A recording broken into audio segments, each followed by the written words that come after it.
any news from you, darling? Love of my life, deeply. Just the article I sent you earlier on. Which we're going to start off with. And tonight is right.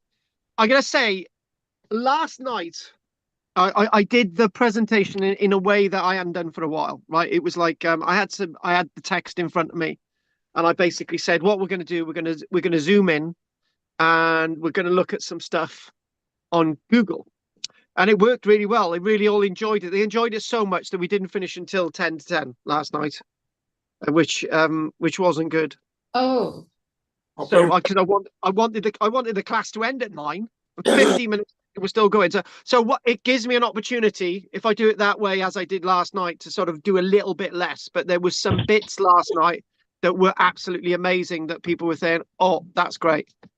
So right, so we've asked Goff. I'm going to ask Richard, have you got any news, darling? No, nothing from me. Right. Bill joined us again. My God. Love of my life. It's that postcard, those love letters you keep sending me, Carl. How can I resist? Oh my God, you got a postcard. Oh, did you like it? Yeah. You want to see it? Yeah, wait, come on, let's see it. It's a rude one. Yep, that's the one. That's the one. That's the one. It's the one about the jugs. Yeah. Yeah. Do you know? Screen right. Do you know I've got Bill? Yeah. I've got a full collection of them to send you. So you got you got to keep paying your membership. You know what I mean, to get those. I'll keep sending them then, and I will. keep sending the money, love, and you'll get them. Right. So, okay, Anne, anything you want to say? Well, I know it was a little post I had today about Ireland, where my grandparents lived, and it was taking me to the time of the O'Neills and the McLaughlins, and they had these, like wars, and it was just up the road. Yeah, it was just up the road. It's Saul, which is where supposed to be St. Patrick was buried, but I know it's nothing much, but hang on, it's all good. Do you know, in West Wales we've not only got King Arthur buried here, we got Jesus Christ. It's great. I told you that. Yes. I told you that story about those people coming over my gate saying you got King Arthur buried here. I said, no, have we? And you've got Jesus, and I'm thinking, that's amazing. Yeah. Anyway, so I want us to react to this piece that Goff has sent me today. No, Goff, we're not going to be doing the other one that you sent me. We're going to be doing the one that you sent me just a few minutes ago, right? So, so it's right. Okay, I've got this on this device now, so it's come up straight away. And she's quite an attractive dicky archaeologist for us, Goff. So, Professor Eileen Murphy. Oh. From Derry Gonnerly, right? Oh. And she's got plats, right? So we're going to get this straight on. I wasn't expecting this today because it's. It is not. Anne, shut up. There was not. Hang on, Anne, shut up. Right, we're gonna get it straight on, right? Anne, you've had your chance to talk about your washing machine, right? I want to do some proper archaeology, and that's what we're doing, right? So I'm hopefully gonna type in. You're on screen now, right? So I'm looking forward to talking about this because I've only just seen it now. It's I'm hoping that this is going to come up not bloody witches, right? 8,000 years. Now, the headlines are an 8,000-year-old settlement in Ireland, right? Which means that not only everything that I was saying in the Mesolithic period was correct, right? It also means that I was wrong because even my earliest dates were wrong, right? So because this is unbelievable, right? And I don't know if there's a video associated with this straight away. And hang on, stop. Can you hear that? No. Could you hear her voice? No. Right, okay, I'll basically explain. It starts off with she talks about a 400-year-old church. that first got archaeologists interested in Derry Gonley. Is that They Derry? hang on, Anne, right, Anne, right. I've got to talk about this, right? So please let me do it, right? So otherwise, right, we're going to start again, right? Go. At this site is a 400-year-old church in Derry Gonley in Ireland. Now, it got people interested, not in the 400s. They knew a castle existed in regards to this. What they actually uncovered was a shock. They were focused on a 400-year-old castle and the church, but they found prehistoric activity, and the prehistoric activity is completely bloody mind-blowing. So we've got a, they were thinking about Bronze Age settlements, but then they were starting to come across Mesolithic evidence, which takes the idea of settlement at Derry Gonley all the way back. It says, as it said in the notes there, back to about 9,000 years ago. So they got volunteers, they got archaeologists, they got everything working there, right, to get an idea, right? So what they're doing in this circumstance, they're getting the sort of members of the public to work on the stuff that is like fairly recent, in the past 400 years. So the archaeologists are excavating on the Mesolithic stuff, on the Bronze Age stuff. And what I'm going to do, I'm going to get into the rest of this article, right? And we're going to get into the meat of it, and we're going to look at some more images and more of the artifact. It's nice showing you this video, right? And they've just put the field back over to pasture, right? So there we go. 8,000 years of history on the site, 9,000 years in this amazing site in Ireland. So what we're going to do, I'm gonna put this here. So we've got archaeologists working on the site, and they've got a teacher there. And let's look at this article with a bit of archaeology on in the background. So for me, reading headlines of discovery of 8,000-year-old settlement is mind-blowing, and that is mind-blowing. When we me and Goff, right, we've had this little thing for years. This is the most important discovery in archaeology ever. Actually, this is one of the most important discoveries in Ireland ever, right? We've got a settlement in Ireland that is beyond 8,000 years old, which, put that in context, right? So if we go back to my lectures about the Mesolithic period, I talk to you about the loss of Doggerland, and I basically say, look, what we need to do, we need to go back to 8,500 years ago, 8,000 years ago. Doggerland is slowly being inundated by the sea, and that's basically the start of. After that is the start of the Neolithic period. And because lots of people talk about the start of the Neolithic as 6,500 years ago, but I was saying actually it's more like 8,000 years ago, because what we're seeing in mainland Britain, for example, between the Isle of Wight in the Solent and the mainland, is we're getting evidence of settlement 8,000 years ago, mainland Britain. But having settlement in Ireland 8,000 years ago, in my head, is impossible, right? But it's there. The archaeologists are finding it. And that for me is amazing. And that actually ties in, right?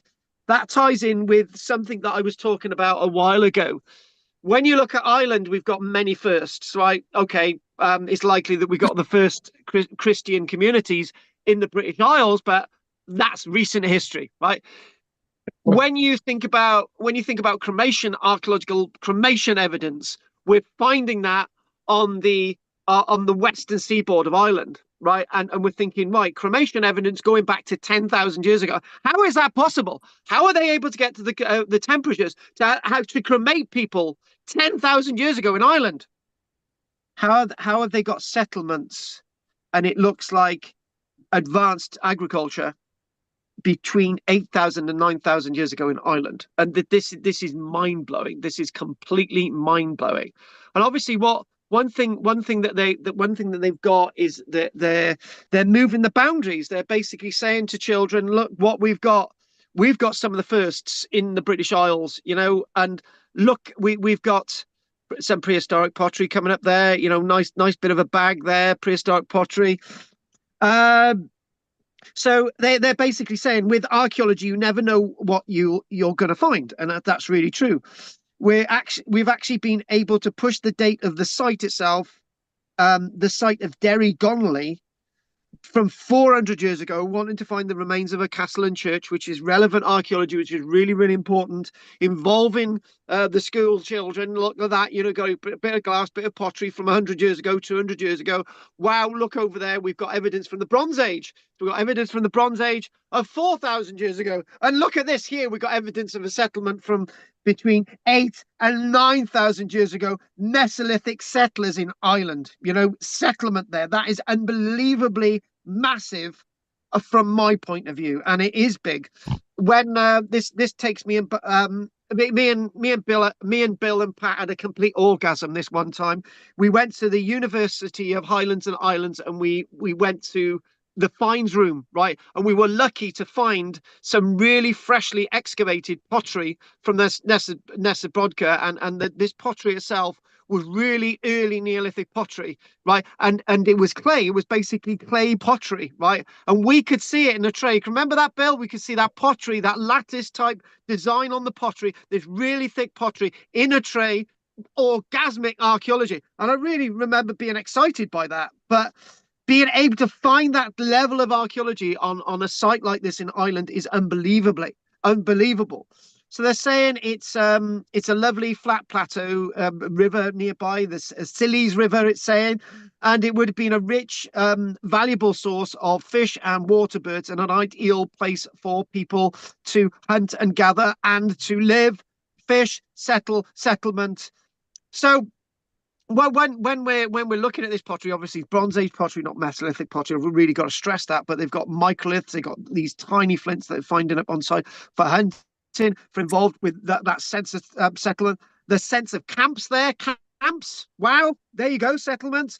So we're talking about a star car type thing. You know, when we look at the site of Star Car by Scarborough, this is what we're talking about. But we're talking about something extremely big, something extremely advanced. I don't know who that is. You know, we're looking at some really weird other things actually found on site. So when we're looking at the archaeology and we're thinking there they are excavating, the archaeology is not too far away from the surface. So it's really important we've got a core, which is a lump of stone that the microliths would have been struck from. So that tells us they were actually making them on site. So so this itself, having this site in Ireland, is the equivalent of the likes of Gordon Child and the work at Star Car in 1947. I know Gordon Child was Skara Bray, so we've got Star Car and Scarborough, which is another archaeologist whose name is in my head somewhere, but it'll come up. But what we're trying to do is compare this with mainland British archaeology. Archaeologists have been saying, you know, we've got microlithic sites, you know, Mesolithic sites up in northern England. They would have never said this about Ireland, but we're now getting this up in Ireland. So there we are. We got the archaeology is not too far away from the surface, which is really, really important. And the Mesolithic people using the landscape, living on the landscape. So let's sort of go back a little bit and start of thinking, whatever that little weird object is there. It looks like a bit of lead, actually. Going back to this nice little bit of chunk of pottery, they found loads of things like this. So as well as the 8,000-year-old settlement discovery, evidence of a Bronze Age house dating back 4,000 years was also found. Actually by one of the volunteers on site, Roy Brown. And basically the archaeologist saying, it's a site that keeps on giving. We've got a lovely Bronze Age house that Roy Brown discovered. Bronze Age pottery. There we go at the bottom of a post hole. So this is how we date things. You know, that's nice. So we've been able to date it while we're going to the site, and we're sort of, it's incredible that they've got this level of massive archaeology. So the article actually does go on a little bit more. So I can actually mention that. So when they're sort of everybody's talking about it in the town. So what we've got, one of the problems is with Ireland is that they that they're having to rewrite their history. And I've heard a lot about this. When you talk about the Dublin Where's Museum, when you talk Derry about Gormley? say that again. Where's Derry Gormley in Ireland? Actually, one of you is going to look this up now. One of you is going to research this for me while I'm actually doing my notes. I want one of you to find out where this is because it's a town. Anyway, cracking on. So, one of the things that I was just saying then is that the Dublin Museum is having to look at their stuff, and they're having to say, right, we've got to be very non-political, right? Because what archaeology in Ireland has been inevitably political. So when we think about Ireland, we think about the Normans in Ireland. We think about some 1100s. We've got the Normans, from France, and they've invaded Britain and all the rest of it. So we've got to think about the Normans. We've got to think about the medieval period. We've then got to think about the loss of the Irish kings. We've got to think about the sort of the restatement of Ireland, sort of being dragged into this Norman world, which is not native Irish. They're having to deal with that. They're having to deal with then this sort of Tudor thing, Henry VIII, and sort of having to deal with the Irish again. And we're thinking about the Civil War in the 1640s, and then all these problems, right? And so they've got to, and obviously the troubles, all know about that. So the Irish have got to deal with all this, and then they've got to rewrite their history at the same time. They've got to really rewrite their history. So the whole site itself, again, back to the original bit of the image, it started asking questions about where we live and about the old church. It has made them question history. Again, we just mentioned that. That's in the quote here. They made them question history. Every Irish people are really re-questioning their history. They're rewriting it. Lots of people saying they had a great day on the excavation, and obviously, interesting enough, I just said earlier on that the children were more interested in the sort of, they were excavating in the upper layers, finding these various treasures. But the one child actually found a Mesolithic artifact as well, sort of in the topsoil stuff. And the child was going, I didn't know what it was, so I went and asked the man, and he said it was very cool. He took it to show his friends, and they said it was thousands of years old. Absolutely love that. It turned out to be a tiny piece of flint that she'd found, which was great. So good and messy day, as they were saying. So to find the artifacts, you really have to get your hands into the soil, and you can get dirty when you are trying to get them. That's a young child saying that, of 10 years old. And they're saying, I really like it, being interested in history, and it's on their doorstep. And Professor Murray, who was originally from Derry Gonley, hopes that future funding will make it possible to further explore the site of this. Explore the site. So, can somebody tell me where Derry Gonley is in Ireland? It's in Northern Ireland. It's northwest of Inniskillen. Yeah. So it's heading towards the south of Donegal as well, that type of area. It's off Lower Loch Earn. And there's a castle there. What they were doing is trying to find the remains of a castle and a church, and what they did, they found Castle. They what they then ended up finding was the Bronze Age stuff. They ended up finding stuff going back as far as 9,000 years ago. And it's great that Henry's joined us, because there's a great piece on his doorstep as well. And it's just when you think this, and you think, right, look out for these little bits of information, because it really does rewrite history. Well, and it's very close to Scotland, so it's not surprising that there's stuff in Northern Ireland, Northwest Ireland, Northeast Ireland, because they said that that's where the Spanish went, was to Northeast Ireland. So obviously this is the beaker stuff we're talking about. It's fantastic to see it being found. Yeah. Yeah, no, it's massively fantastic. It really, really is. It's exciting stuff. So what I'm going to do now, yesterday I decided to get Alex to do my notes, and she come up with some really good stuff, and she designed it like a proper class. So I've got to do it like a proper class, but I've got to do it in a different way. I've got to what I said earlier on, for those that missed this, I read my blurb, and then we go onto Google and we find information in connection with that blurb. So that's exactly what we're going to do tonight again. So let's get my information up. And Henry, whilst I'm getting my information up here, is there anything that you want to add to this tonight before we crack on? No, not at all. You're good. You can crack on.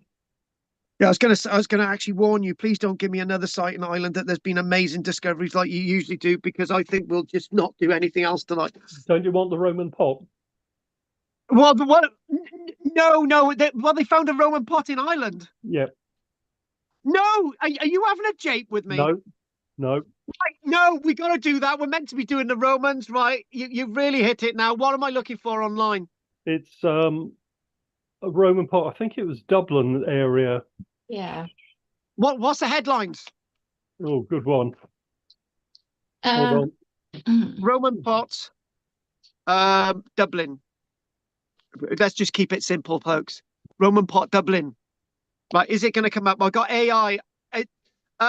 Is that the one? Is that it? Yes. Dublin. Yeah. Right. Okay. Let's. hang on a minute. Let's go with this little article here. I want to spend loads of time on this one because I didn't know about this at all. So we've got. There we go. Intact Roman pot at right. In excavation pit. So it's obviously this weird sort of circular thing here, isn't it? So that's that. So what I'm going to do, I'm going to go out and I'm going to get the image in front of us on the screen. Oh God, there it is. There's the pot. It's not really. I've got to be honest with you. It's folded in. It's a bit odd, isn't it? So what I'm actually going to do, I want to keep this image there and masticate over this, and what we're going to do is Roman. I'm going to get my notes here. Roman pot, Ireland. If anyone else has got any news on Ireland, they're banned tonight. Right, okay, because we're not going to get the Chinese stuff done at all. So right, here we go. Let's go with what the AI says. So Roman pot in Ireland refers to the first intact Roman pot discovered at Drumana Fort in County Dublin in May 2025. So I think this was released in June 2025, which is really relatively new, which I knew nothing about. Drumana is apparently, before we go on, a site that they do believe may have been occupied by had a Roman military presence, but we'll just leave that there for another month. The discovery provides significant evidence of ancient trade between Ireland and the Roman Empire. That's exactly what we're looking at with China today. Obviously not with Ireland, mind, with the Roman Empire.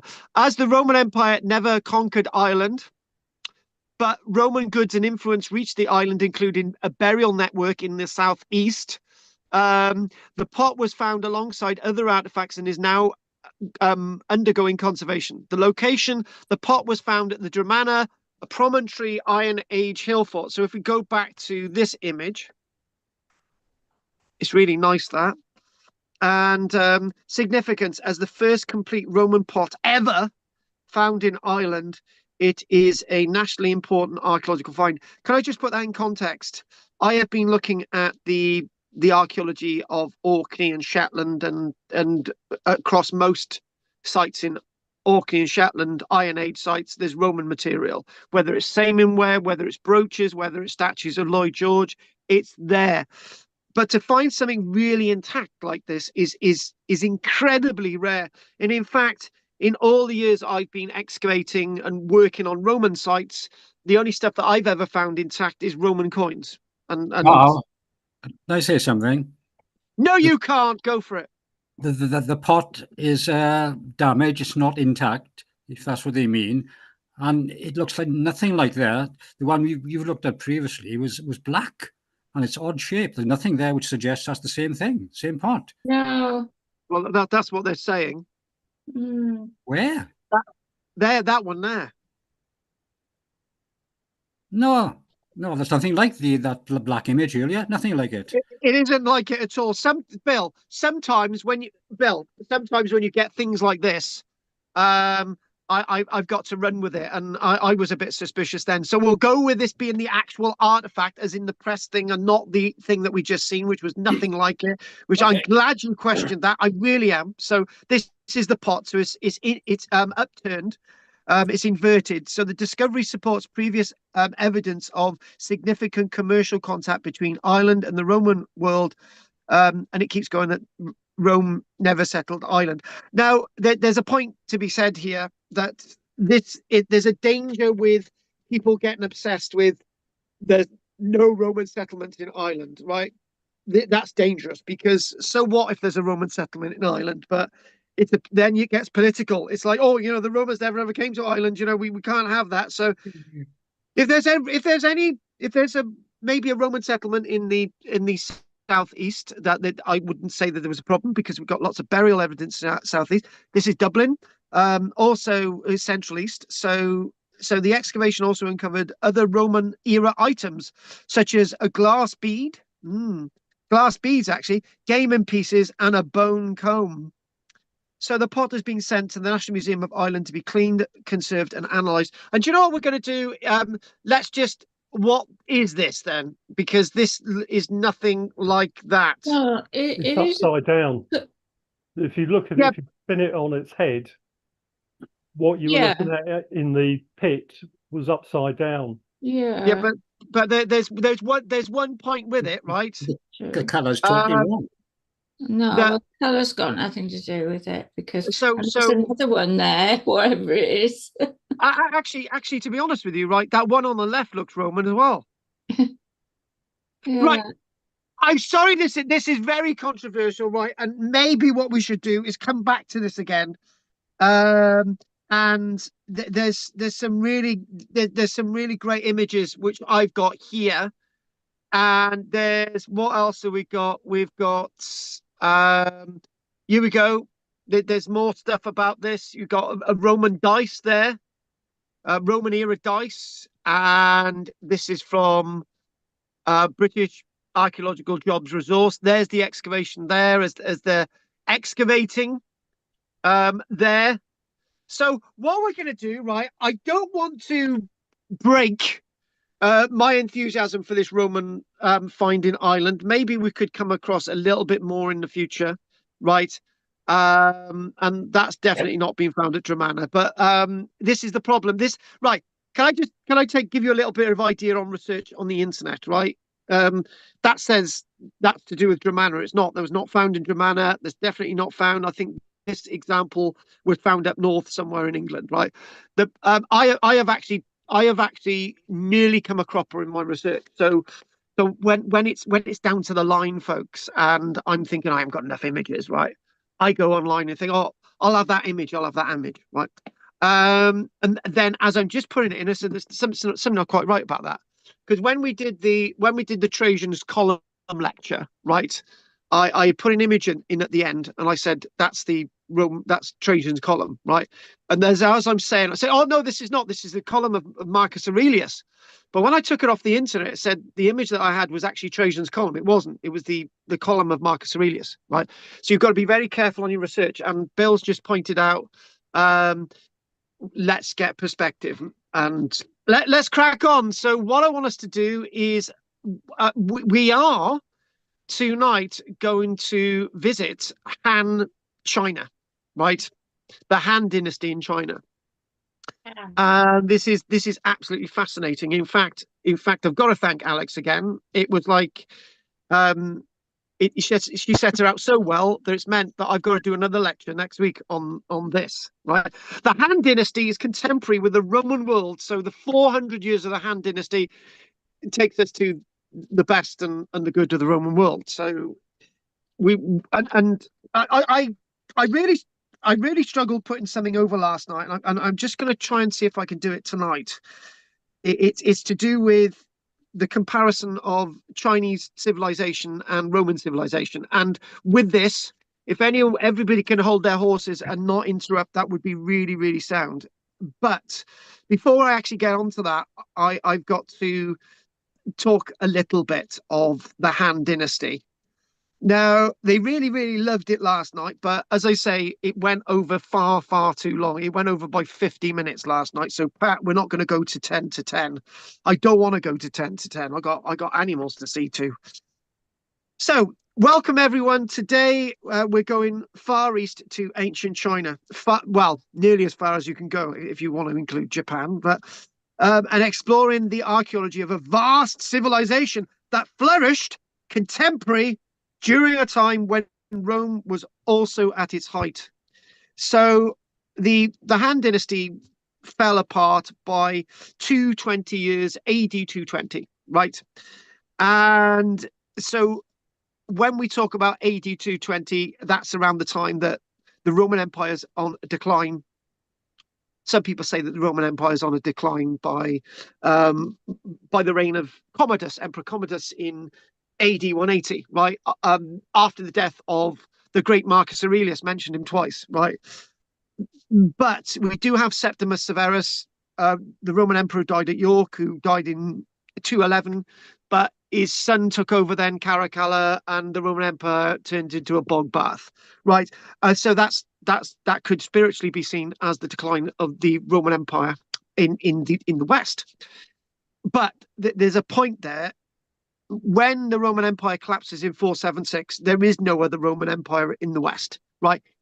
In most places in the West, it's gone forever with occasional conquest by the Eastern Roman Emperor Justinian in the 540s, for example. At the same time, there's a massive plague across Europe, but Rome never ever revives being Rome. Rome 476 is gone for good, right? And the point, and this is the point that I'm going to put into your minds. There are half a dozen other dynasties before the Han Dynasty, right? And there are half a dozen other dynasties after the Han Dynasty and more, right? China remains wishing to be a world, within a dynastic realm, a bit like how ancient Egypt was at the time of the Scorpion King, going into the likes of the building of the Great Pyramids at Giza, the Giza Plateau, 4,600 years ago, and then we got a dynastic in Egypt until 30 years BC. So what we've got a big chunk of time. We've got over 2,000. 2007, 800 years where we've got a really class act in Egypt. And in fact, there's a similar thing going on with China.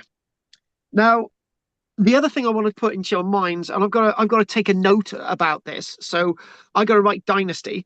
And this is not in my notes, by the way. The other point to be made is how we treat history in the West as compared with how we treat history in the East. Right, you'll understand that when we go through it. That's not a question, I will answer it. So, ancient China and exploring the archaeology of a vast civilization, which is archaeology that's far better preserved than the archaeology of the Roman world. So, say, for example, in China, we've got identifiable dynastic leaders, emperors, empresses, that have survived intact in ancient China, and it's not unusual that they're very rare, but it's not unusual. But when we look at ancient Egypt, Tutankhamun, that's it. And the point is how have they survived in China? Don't answer the question. That's for me to answer. So we'll dive into the Han Dynasty briefly, only tiny little bit, and we'll go on Google and chuck some little images up here. So treasures left behind in tombs and cities, and even explore how Chinese people may have ended up in Roman Britain. Yes, really, yes. We've got evidence of Chinese people in London at the same time that the Han Dynasty was still up in and throwing around AD 200. Wow, that is a fact. Kid you not, from 2016. So before we sort of go and sort of Han Dynasty, the golden age of ancient China, let's look at Chinese dynasties, and I'm going to try and make that other point. So Han Dynasty at its height, right? And the one point I will say quite clearly is that the reason why they're sort of going over there centralized Asian protectorate, and there you go, Manchuria, Mongol people north of the Han Empire. It's about the Silk Route. It's about the Silk Route. And somebody said to me last night, well, the Silk Route is really upping and tossing into the west by sort of 200 years BC, right? We called it the Silk Route, but what did the Chinese call it? Did they call it the Gold Route? So silk went west way and gold went east way, and other stuff went east way, like furs and sort of other things like that. So let's go with a little bit of a chart. And there's a cat on my lap saying, Daddy, why aren't you paying me any attention? But Marley, this pays the bills, right? And if I don't pay the bills, you don't get fed. Okay. So Dynasty in China. I hope this isn't the television program that we have a look at now. This is the one that we did last night, right? So there's a reason for there's a reason for showing you this, right? So and I used to be able to click onto these things, and they used to be able to. No, it's not working, right? So what we've got there, Yan Dynasty, the Kang Dynasty, we go on to the Zhao Dynasty, and we bit of warring then. We got a Han Dynasty, and there's a few other dynasties before that, and there's a few dynasties. Oh, hang on, stop, hang on, where are we? There's a few. There's over 6 dynasties. Well, there's actually more than 6 dynasties after that, right? Now, the point I want to put across, right, is that what you've got all this dynastic world which is going all the way through until the First World War, right? And the end of the First World War, right? So in other words, dynastic China lasts a very long time. It's like dynastic Egypt. So when you talk about dynasties, you talk about kingdoms, empires, dynasties, and all the rest of it. You know, it's big kingdom, like whoever reigns over it. Now, the point to be made is that when we think about the Roman Empire, we think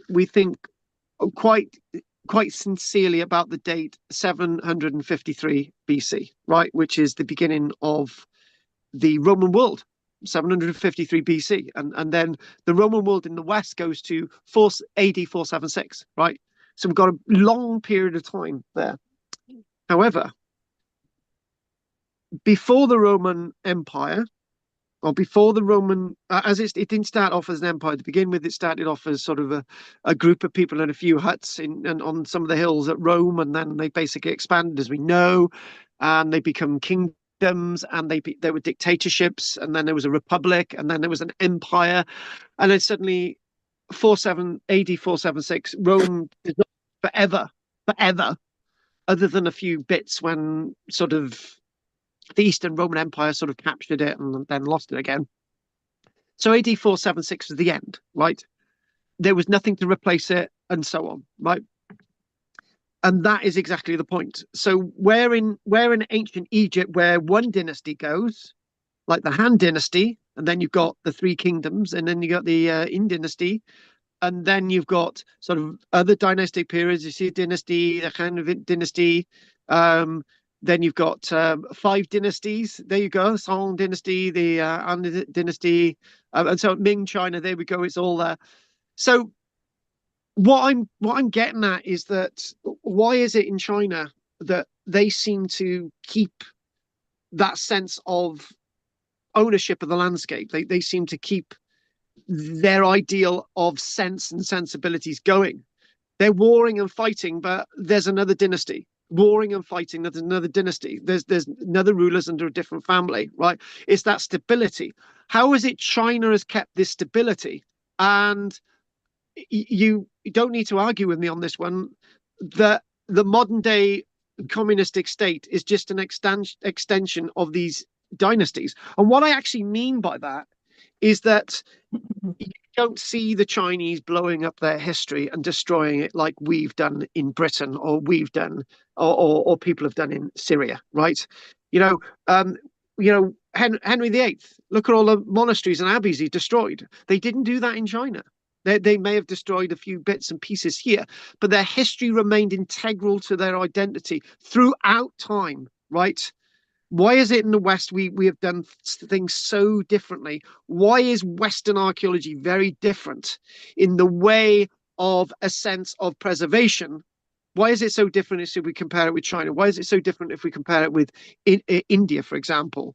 And it's a question that really I really can't answer. Somebody said last night, oh, the reason why we haven't been able to keep history integral and sort of things intact in Britain is we've been constantly invaded. Sorry. China's been constantly invaded by people and they've managed to keep things going. Look at the Forbidden City, and we think about that wasn't destroyed by the communists. It remained intact. The communists, they kept it there, it's something that I struggle with trying to understand. Why is it we in the West we can't seem to keep continuity of our history, right? We can't seem to keep it rich and present within us, where they can do that in India and China. So those two points have been soundly made. But if Anne, you want to say something, you need to do it now. I just thought religion might have had something to do with it. No, that's a cop out. That is a real cop out, and not to have a go, Anne, but philosophy then. No, because when you're talking about China and India, right? India's gone through loads of philosophical changes and religious changes, and they've gone through changes that have simply meant that they've kept the temples, they've kept these sidings with these different religious and structures. These things have remained intact, right? And this is the same thing in China. And not to shout and have a go at you, you've just defeated your own argument, because it's not about religion, it's not about philosophy or anything like that, because I've just said it. When the people in power are starting to Chairman Mao and you've got the sense of then the Communist Party, they've kept all these buildings, right? And that is completely abhorrent to Marxist Chinese ideology, right? Whereas in the West, we seemingly we've had a Christian world in the West, right? But it's not stopped us destroying all our abbeys and cathedrals, is it? No. So, Anne, that is exactly my point. So what we're going to do, Anne, you bet you wish you hadn't interrupted on that one. So, Han Dynasty, it's good to have you chatting away there, Anne. But so one of the things, Han Dynasty, the golden age of ancient China, you could say the golden age of ancient China is the Ming Empire, right? Or the Sui Empire, any of these things. But the Han Dynasty, the Han world, the Han Empire, we're looking at this, and this is one of the most powerful and influential periods in all of China. So what do they have to show for themselves? Well, the Great Wall of China completing that, the Silk Route. Do we need to say any more? What were the everlasting things that the Romans gave the British? Christianity. Okay, don't even mention Hadrian's Wall. That's just a piddle prick in the thousands of miles that the Great Wall of China is, right? And when Bill went to China, he brought me a little sort of Chinese little gift, didn't you, Bill? You wrote it down, and hang on, I keep all of Bill's gifts, including the Russian hat he got me. So Bill, when you do go abroad, right, make sure you do bring me back something, because I'm not going to be happy. I'm actually wearing my Russian hat now. It's one of the best things anyone has ever bought me. You're like a father. You're like a father figure to me, Bill. So so when we think about this, we're going back to 206 BC. Again, things have been warring and they've managed to get people together. We're talking about a huge area here, right? This is slightly not as big as the Achaemenid Empire, right? But it's bloody big. If we want to, well, by the time you've got this in existence, in being existing, right? So what we need to do, oh God, there's a little map I had last night. So we're gonna compare these empires a minute and sort of, hang on, Parthian. Where's a little map? I had the Roman Empire on. I had it all together. There's a point to be made here. And again, the reason I'm doing this, it gives me more flexibility. So there we go. Images. I'm thinking, oh right, yeah. Let's see if I can get to the map that I had last night. It was a map that showed China. Oh, there we go. It's there. Right, there it is. Nice, love it. So we can get a bit of comparison here. So what we can see, so say we're talking about, oh, by the way, this is this is in French. But so if you look at that, you can see the three empires that concern us. You can see the Roman Empire in the west, you can see the Han Empire in the east, the Parthian Empire, which is where the old Achaemenid Empire used to be, and the the Parthian Empire is sort of the third biggest on there. Could be argued that there's some of the sort of Chinese sort of Hindu Kush world, something like that. But these are the three that actually concern us. And again, this is a world of three worlds. Now, one thing, what the Chinese thought of the Romans and what the Romans thought of the Chinese was completely different. What the Parthians thought of either of these people is no one's business. Well, the people of the Parthian Empire absolutely hated the Romans with a vengeance. They even captured one of their emperors and made him a footstool, but that's something else. So these are incredible empire builders, the Han, and they managed to keep their empire going for 400 years. And when you think about it, the Romans didn't really start their empire until 30 years, 29 years BC. So that went on to 476 in the West. So you could basically say that the Roman Empire in the West actually lasted as an empire, because before that was a kingdom, and before that was a republic, before 30 years BC. So you could basically argue that the Romans outlived the Han Empire by 100 years, if you take the time frame 30 BC to 476. So the Hans were incredible builders, administrators, and artists. Now, when we think again, we think about the Parthian Empire, so we think about AD 200. But well before that, we had the Achaemenids, as you know. So we're looking at the 500 years BC. And when we're talking about the Achaemenids, which occupied the area of the Parthian Empire, all the way over to the Indus Valley as well, which was bigger than the Parthian Empire, we can compare the Han with the Achaemenids. So the Hans established a strong centralized bureaucratic and civil service. There you go. A monetary system. There you go. And obviously, we found lots of Roman coins in China. They expanded the empire borders massively. And at one time, there's another map that shows the Han Empire all the way down to the borders of the likes of Vietnam, all the way into Korea, all the way up to sort of the endless landscape of the Mongols. And what we need to do is go back to another map. And let's go back to the Han again. And let's type in Han. We get a map about the Han dynasty straight away. And let's go with another little bit of a map. Which one did I use last night? Let's see. Is this the one that's got there we go. Oh, hang on. There we go. Love it. The Gobi Desert in Mongolia. So the one Yan, the city of Yan today, Xian Yan, is the place where the original center of the Han Empire was, Xian.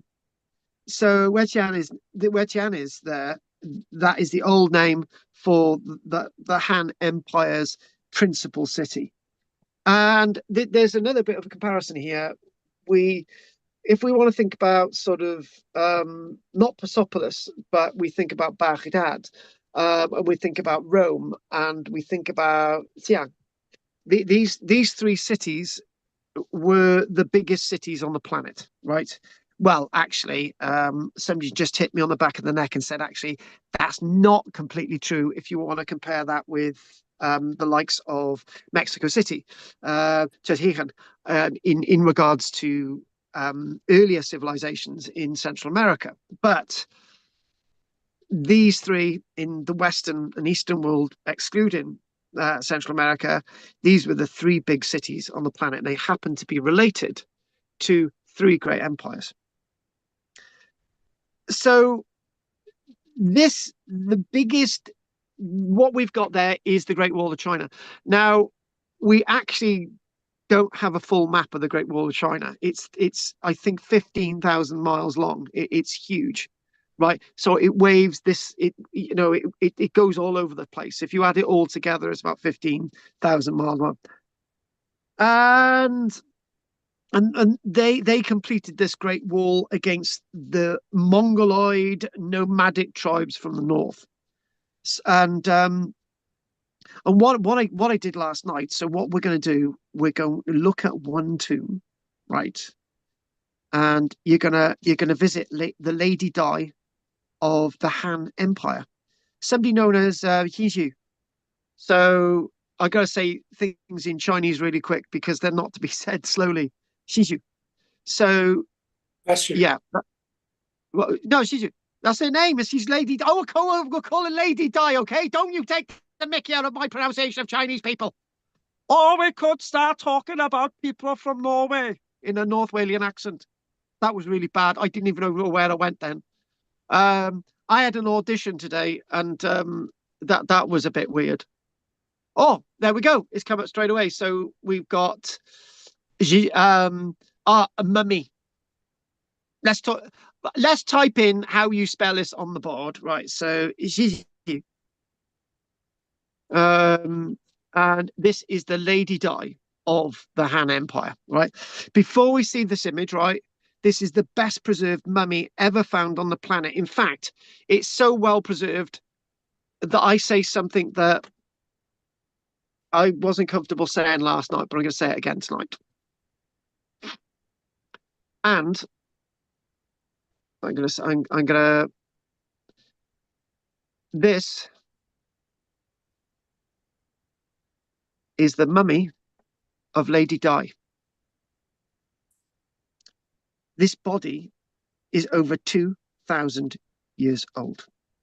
This is the best preserved mummy ever found on this planet. And we're calling it a mummy, right? It was mummified in a way, right? So this for me, looking at this, I until the research came up yesterday, I had no idea that this body existed, right? So I'm just making sure that I've got my notes up here. And Lady Di is in D-A-I.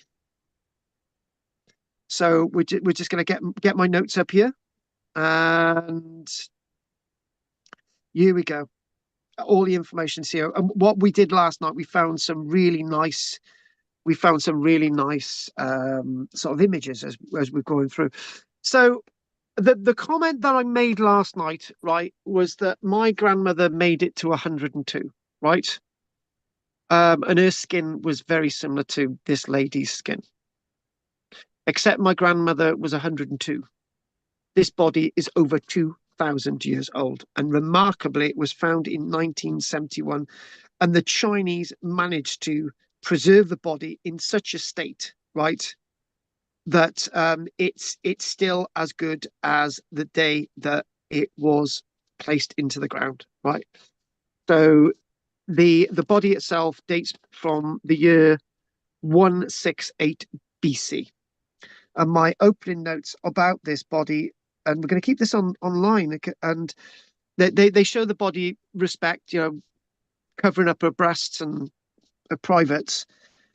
So again, founded in 1971, is one of the best, I would say. It says one of the best bodies ever found, and the tomb itself contains silk manuscripts, maps, statues of Lloyd George, lacquerware, and early medical texts dating from 168 dating from 168 years BC, which is over 2,000 years ago.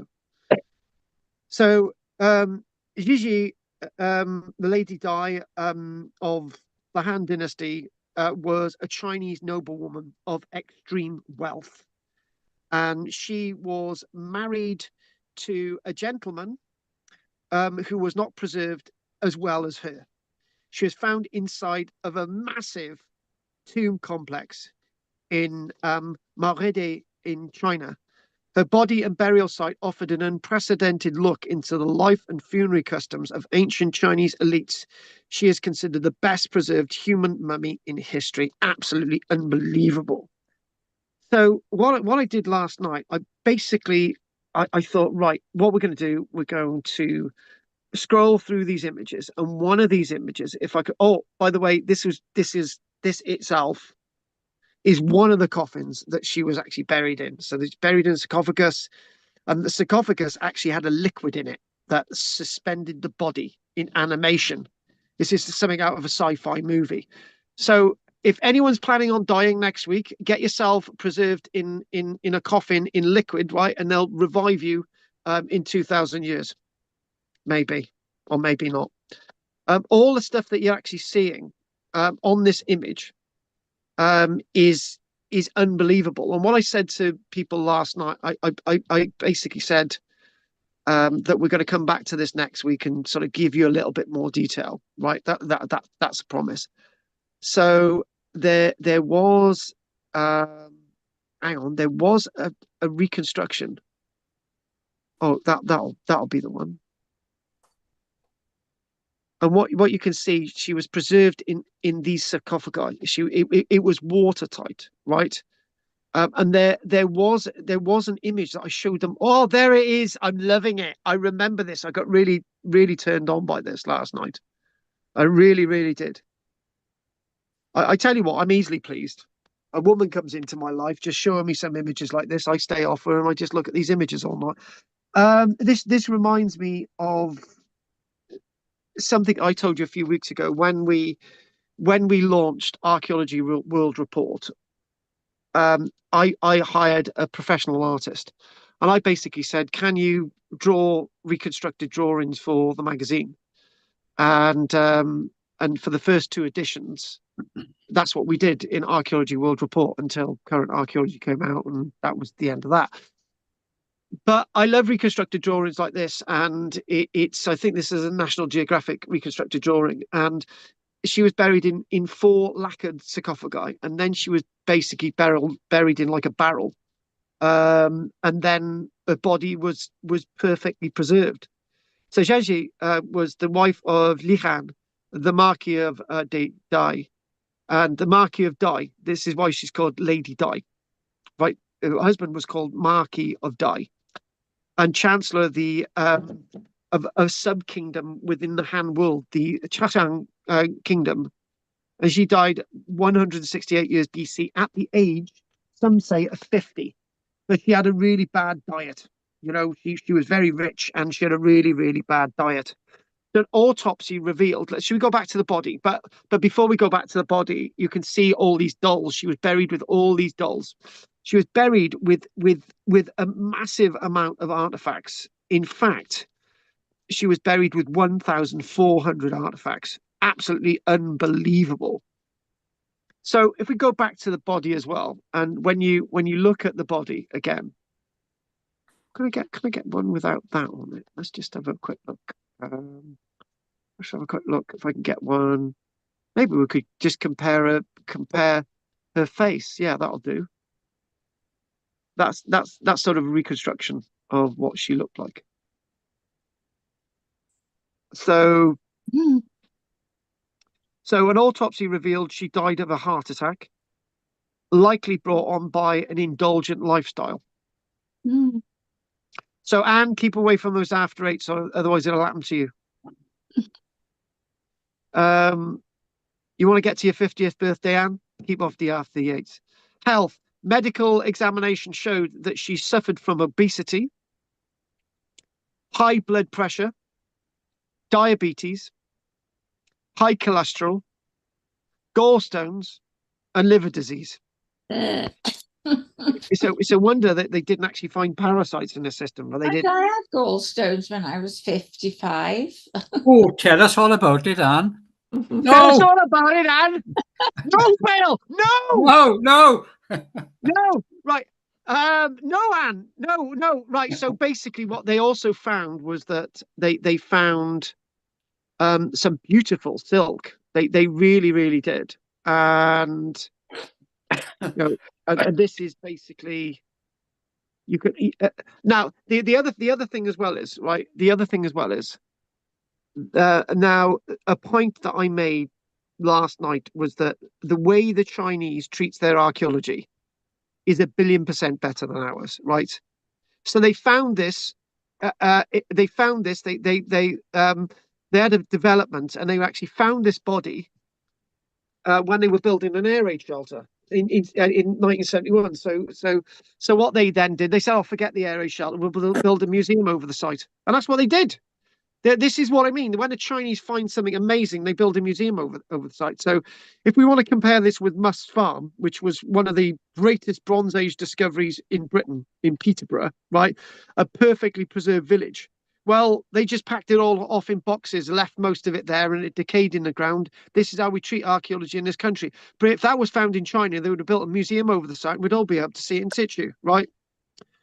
But it's not about money. It's not. Don't talk to me about we can't afford these things. And don't get me started. You know, Cadw gets £10 million from the Welsh government, and they spend out £11 million in wages. So none of that money is spent on preservation of our monuments in Britain, in Wales. You worked that one out. So the pathologist found 138 undigested melon seeds in her stomach and intestines. She must have scoffed this melon just down, indicating she died within an hour of or two of eating the melons. Oh, There you go. And basically, what you know, what abstraction. you know, this is. Look at that there. This is a lacquered coffin, right? So what I might do in a few minutes. I've got to let these bloody cats out. Go on, go outside. Go on. I've never seen Hang on a minute. a Chinese coffin, but I suppose they are What's quite that? Ellen? decorative, aren't they? It's Chinese. amazing, isn't it? It's amazing, right? So the extraordinary state of her body is attributed to the elaborate and airtight conditions of her tomb, which prevented oxygen and bacteria from causing decay. So you know when they open coffins and they're airtight in maybe the States, you've heard this, haven't you, guys? They open coffins and the person's looks exactly the same as when they were buried, right? This is what we're saying with this. That's only like 50 years ago. This is over 2,000 years ago. She was nestled in 4 of these nestled coffins, basically like Chinese dolls. No, Russian dolls. Her body was enclosed within 4 separate wooden coffins, each inside the next decorated with lacquer that was more valuable than bronze at the time. So they were all nestled in this sort of amazing burial vault, and it's basically again, this is sort of looking into this sort of burial vault. It's amazing. And what else have we got here? Loads of again. Look at the detail there. Look at the absolute beautiful detail. So the nested coffins were placed inside a large cypress tree burial vault, which was packed with 5 tons of moisture absorbing charcoal and sealed with 3 feet of clay. This was found 40 feet down.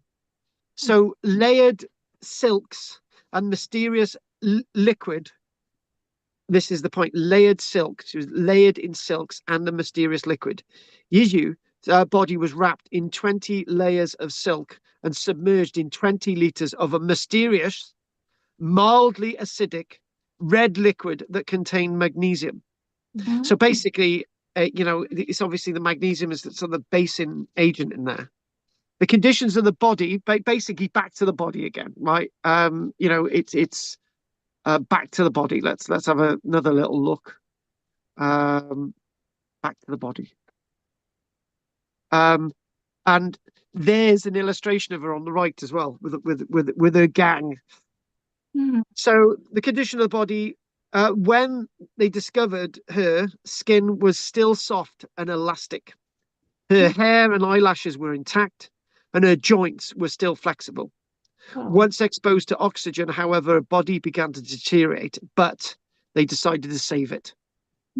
And what we're going to do now, we're gonna have a break. I'm a bit knacked. I need to put my kettle on. I need to have this. I need to take this phone conversation. And Bill, Oh, there it is. Bill, look at that. Still fits. Yeah, still warm. It's still, it actually, this is this. I love this hat. You know, I love it every time I go past a Ukrainian. Yeah, I bet you do. I still Actually, got it's mine so too. warm. Yeah, I It's still so got mine. warm. I got to take it off. Right, Yeah. Bill. Anything you want to say?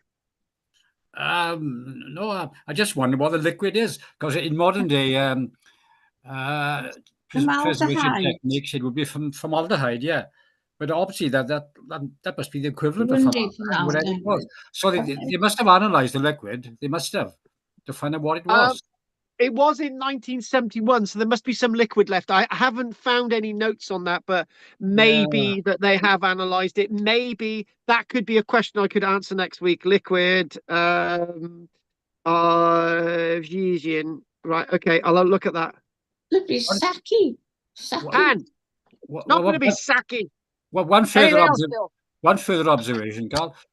If Japanese. a wealthy lady like that was buried with such splendor, such wealth, it makes you wonder what Emperor Qin is buried. You know, the mound in where the terracotta warriors are, Yeah, Oh. yeah. the big unopened tomb. You just wonder what's in there with him. Exactly, Bill. The unopened tomb with canals full of mercury. Yeah, that one. Yeah.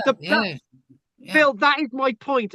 I know that is my point. The point is that, you know, there's another tomb that we're going to look at after the break, right? Which is intact, Right, and we think, well, how is it they've managed to keep these things intact in China? Surely, but they've respected them. In the West, there's not a single Roman emperor that has actually survived intact. No. None. Now, I think that says it all. And yeah, it does. what is different about the West? So We don't revere the body. well, I do revere a good woman's body, but that's something else. Anything else, Bill? No, thank you, Carl. No. Talking about revering bodies, and I'm sure your body is really wonderful. Anything you want to tell us? Oh, I was only thinking, well, you said the coffins were arranged, were had lacquer on them. I wonder if Yes. they were papier-mâché or some of that sort of box tin wood, you know? Yeah. It's all. All right. we They haven't do a gone lot into of that. papier-mâché in China. What's that? They did do a lot of papier-mâché furniture in China, I think. But anyway, it's just a thought. It's beautiful, though. Beautiful lacquering. So when you think of the lacquering, it's layer after layer of basically, in other words, like a varnish type paste, isn't it? It's just sort of layer after layer to actually get that, and it's the build up, and it's you know, it's well, we talked about this when we talking about trade of lacquer objects from Japan as well. So yeah, maybe it was Japan. Yeah. oh well, obviously the Chinese are actually using this as well. So Yeah. lacquered wood. Oh, I've never seen anything like that, though. It's beautiful. I've never seen anything like it in me life. Oh no, you know it's gone 20 past. All right, Anne, it's you talking, isn't it? Right, Bill, Goff, anything you want to say? Goff. No, nothing to say now. For the moment. I was hoping you were going to say something, and Anne was going to interrupt, and I was going to tell her off, but it didn't work that way. Because I knew she'd interrupt me. So. He's frightened to say anything, Anne. Right, Richard. Oh, very good. Right, okay then. I'm going to put the kettle on and have that other quick chat. Anything from you, Pat? Nope, it was great. Thank you. And anything from you, Henry? No, I'll leave you alone. Right, we'll be back in 15 minutes after all those bloody texts you sent me, Henry, whilst I'm giving the lecture. Don't worry about it, Henry. I'll have my revenge. Right, okay then. Give you something We'll to be read. back. Yeah, good. Okay. Well, not as if I Right. haven't got anything to read. We'll be back at 8:35. Now go on, huddle off. All right. All right. I suppose so. Well, we're here. Well, what are we going to Cup talk of about now? Cup of tea. We're not allowed to talk anymore, Bill. You are. It's the Not break allowed now. to talk, I mean, I Say what can't you help like, myself. Anne. You can say what you like. It's just I'm not going to listen to you. Now, just crack on. I'm going to have my coffee. Oh, Coffee? is that all right? No. That's probably why I can't sleep at night, but I Nothing else, eh? no, I only have one coffee Do a it. day. Don't do That's it. Tuesdays are 2. So it's good for your brain, apparently. Oh, dear. Oh, right, what are you now? What will I do if you... La la la la. When skies are blue, what'll I do?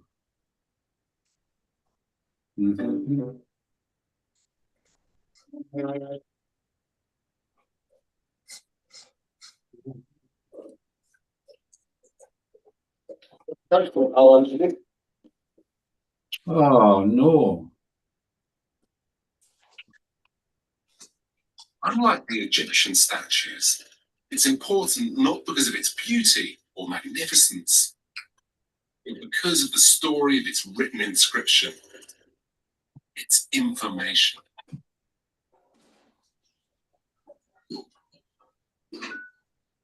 Before being put on public display, it was sent to the Society of Antiquaries in London to be copied. This is a copy of the engraving of the Rosetta Stone, done here in 1801. You might ask why this is so important. Well, this is a real turning point for archaeology, because archaeologists and their patrons began to realize that the real glory in their profession wasn't in the possession of objects, but in the idea of deciphering the information that they contain.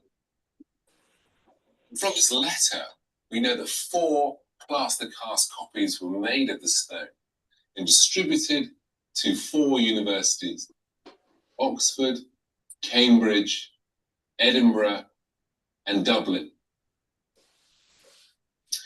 Now, the Rosetta Stone and its prints, literally hundreds of them were produced and spread across Britain and sent to both individuals and to institutions. And the copying didn't stop there. Direct copies were also made from the Rosetta Stone itself, with ink being smeared over its surface before paper was laid down on it. Even with academics poring over all the copies, the Rosetta Stone took 20 years to decode. It was a groundbreaking achievement, and one that this time was won by the French. The decoding of the Rosetta Stone was a massive advance, because if you could read this document, then you could read all documents in which Egyptian hieroglyphs had been used. For the first time, scholars could now work out chronology of Egyptian history. And what they had long suspected now became crystal clear: that Egyptian civilization was far, about thousands of years older than anything in Greece and Rome. Academics had discovered a new age, one in which clues to ever earlier civilizations could not only be discovered, but deciphered from their mysterious writings. This new age will be brought into focus by a new technological breakthrough: the invention of photography. Some of the very first archaeological photographs are held in the French National Archives and have been studied by historian Miriam Brusias. Oh, that's fantastic. This is taken in ancient Mesopotamia, in what is now Iraq. What you have here was a French expedition in the early 1850s. When you see this, you realise things haven't moved on that much. So if you looked at photographs of my excavation in Carthage in Tunisia, they're using exactly the same picks, exactly the same tools. I love this guy kind of lounging nonchalantly against a trench wall.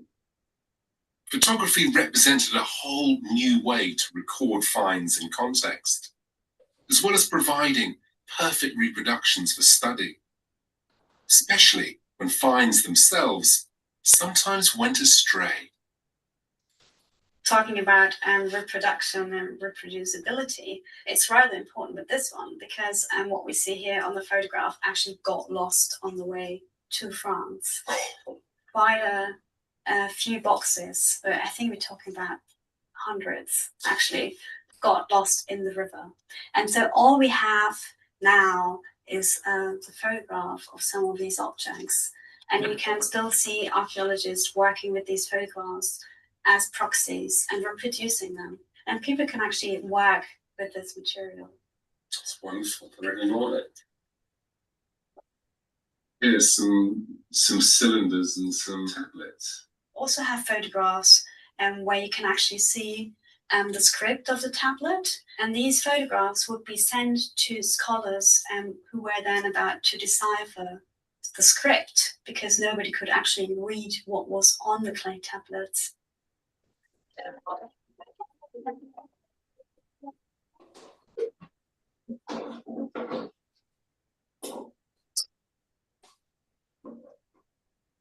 That's a stone been meticulously copied, but with photography, information could be recorded and circulated more widely than ever before. During excavations in Mesopotamia in 1855 to 1856, thousands of photographs were taken of cuneiform tablets which had been found there. They were covered in a mysterious language which nobody yet understood. The photographs were distributed all over Europe, and all of its finest scholars quickly got to work in a race to try and decipher this mysterious code. It was these photographs which led to a breakthrough in our quest to understand how civilization began. Sometimes as a scholar, you can spend days, weeks, years working on the coalface without seeming to make any progress. And then suddenly, you have a eureka moment. And that's what happened to the German scholar, Jules Hopper.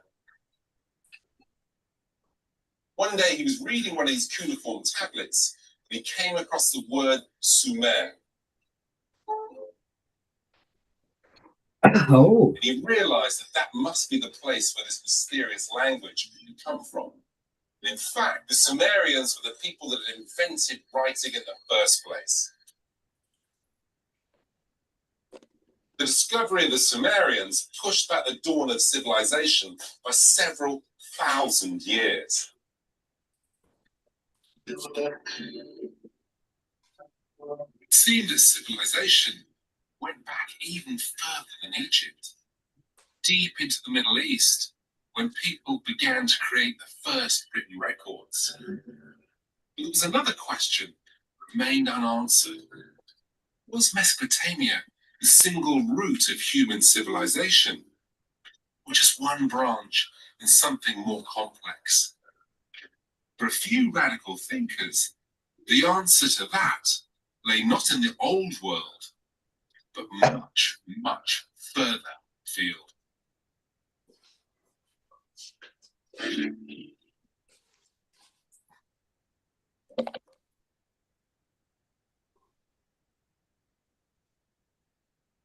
Oh, there was a lovely program on last night. By the middle of the 19th century. Yeah, well, I saw the 1970s porn movie yesterday. Seaberg, you know that Seaberg, somebody? You know, what's his name? Seaback something or other. He's a historian. He did What are you talking about, Anne? I'm talking about something Seaberg, or is it Seaberg? He's historian. You mean Steve Blackshaw? No, he's a posh man. A posh It man. was he a guy in the 1970s porn movie I watched? No, he went to Madrid and he did all the sort of history from Philip Phillips, all the Phillips, and then right up to there's some fantastic paintings in Madrid, in a big castle there. Well, it's a palace, really, I think. When I Like Montessori, like Seabird Montessori or something. Yes, he's got the strange name, the long name. I know what you mean. Yeah. I can't pronounce it. And he Hey, did his- I tell you what, when I worked in Spain, I told somebody that I was a supporter of Franco. It didn't go down well. I don't expect it. I'm not surprised. Well, they wouldn't understand, Carl. They don't understand. Well, they wouldn't understand my love of Franco. Yeah. Da-da-da-da. Have you had your phone call yet? Yeah, well, it was only quick. All right. You just say It was only quick. It was about we've come up with we're coming up with an alternative for, when we abolish when it's a party political thing about abolishing CADU and replacing it, because it's like the way things are going with CADU. As I said, £11 million goes out on wages, and they've got a £10 million budget from the Welsh Assembly, right? yeah. No, not with the Welsh Assembly. It comes from central government. So, in other words, none of the money actually goes on buildings. So, the money that they use to pay to maintain buildings, which is £6 million, comes out of ticket sales from places like Caerphilly. So you're just thinking, this is just not work. This doesn't work. You can't. It's like having a charity, right? It's like raising money for a charity, and all the money basically goes towards the people who work for it. What is the point? Well, that used to happen, and it still does happen, but it doesn't mean it's right. No, it's not right. No. Anyway, that's basically in a way that what I was talking about. So, and we'll get started in 3 minutes. I'm gonna nibble a bit of my sausage. And it's a vegetarian sausage. Oh, that's all right then. No, it's not. It's something from Cyprus. It's like a sausage thing that they make that's made out of honey. Honey. Oh. There's a honey sausage with nuts in it. Oh, nuts. Sugar. Yeah, well, just like the people who turn up to my classes.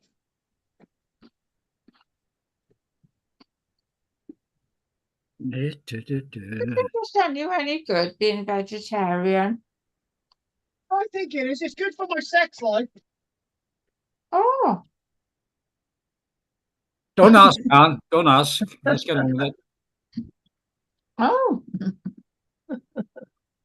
Well, it doesn't seem to hurt my cousin's sex life either. Right, here we go. What have we got here then? I think it's because you're starving all the time. You're feeling hungry, really hungry. Oh, For what? You shouldn't eat this time of night. Good heavens, don't you have a proper meal at 4 o'clock, 5 o'clock? Who are we talking to now? I don't know. Come on then. Oh, God. Hang Well, on a it's minute. I want to take the centre stage. Hang on, I've just got 1 minute before my break's over. Give me a break. Flipping heck. Well, shut up. I'm talking to Bill. Right, what it is, right? Has anyone ever seen one of these, right? From Cyprus. It's like a honey sausage. Oh. See that? So is this sweet? Yeah, it's like a honey sausage. Oh. It's made out of basically solid honey. Has your parents come back? Do they come back with it? Yeah, they have, yeah. There it is. Look at that. I'm sure they thought you'd really love it. I asked for it. Oh, right. I've always wanted to try monkey's brain again, but I haven't had that. I've only had it once. Oh, Oh. I mean, you can dress anything up to look edible, I suppose. Basically, they used to have pickled monkey's brain in on the island as a Zakynthos. You used to be able to buy it in the shop. No, I know, because they're only little, really monkeys, aren't they? No, I got to be honest with you. It was the taste was really different. Mm.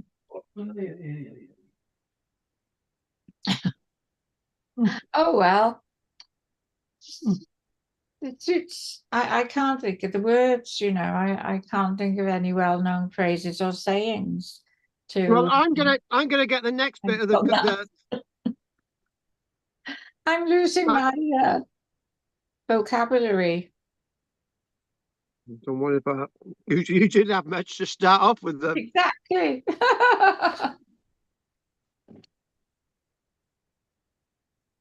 Somebody said I used to pick on you too much. Pardon? Somebody said I used to pick on you. Oh yeah, of course. Well, that's because, I'm a middle child, with two brothers. I had two brothers.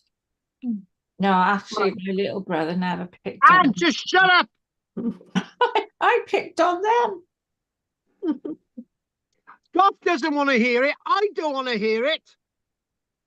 Well, stop encouraging me then. Right, now, we're still in the we're basically on the Han Dynasty into the end of this today anyway, but this is the Nanji site. This is the tomb of Emperor Nanji.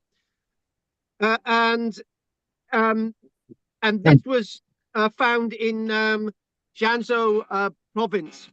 And this burial itself, the equivalent is Pakal at Palenque, where Pakal's burial mask was found in jade, but the entire body was cladded at of Nyanji in jade. Right, so let's go to that image, and again, this was another intact burial, amazingly intact burial, and this was actually found quite deep as well. Found recently. Oh. Well, not massively recently. This is the latest. This is the latest display. Mm. So I just got to get my notes re-ranged up on this, because this is one of those things tonight. So again, we've mentioned three sort of leaders, or three sort of great figures in history that have intact tombs, and it does make you wonder why they've only found one in ancient Egypt. Now, this body itself, the mausoleum of Nanji, when they found this body, they actually erected a museum up around it straight away. Now, this Han ruler lived until 122 BC. His reign was 137 to 122 BC. And his tomb was discovered in downtown Yanzhou in 1983. And they got all the artifacts together. They excavated and opened a museum over it in 1988. Amazing enough, you can only have something like this in China, because they revere their history. They love their history. They've got a huge connection with their history, and it's undeniable that they feel that their past is very, very relevant, and they wish to preserve it. Now, yeah, the mausoleum and then the museum built above it has an area. The museum itself is massive, over 17,000 square meters of museum space, with all the artifacts from this find. It just makes you wonder, when you think about Tutankhamun's tomb and all the artifacts going missing, and it's thinking, well, I know that was found in the 1920s, but wouldn't it have been great if they actually built the museum there and then and housed all the artifacts from it? That would have been great. This was actually found by complete accident again, and it was discovered 20 meters underground. And the tomb is made up of 750 huge stones with colorful murals. And the artifacts that they found there, they found so many jade artifacts, wonderful jade artifacts. You go through that's the museum that they built there. You know, they've got these wonderful galleries, and the museum was. This is the difference. The way in China when they're working on their archaeology. So hang on, if I can just type in tomb there. When they work, they just it's amazing. They get on with it. It's like it makes it so relevant. I just remember showing this image last night, right?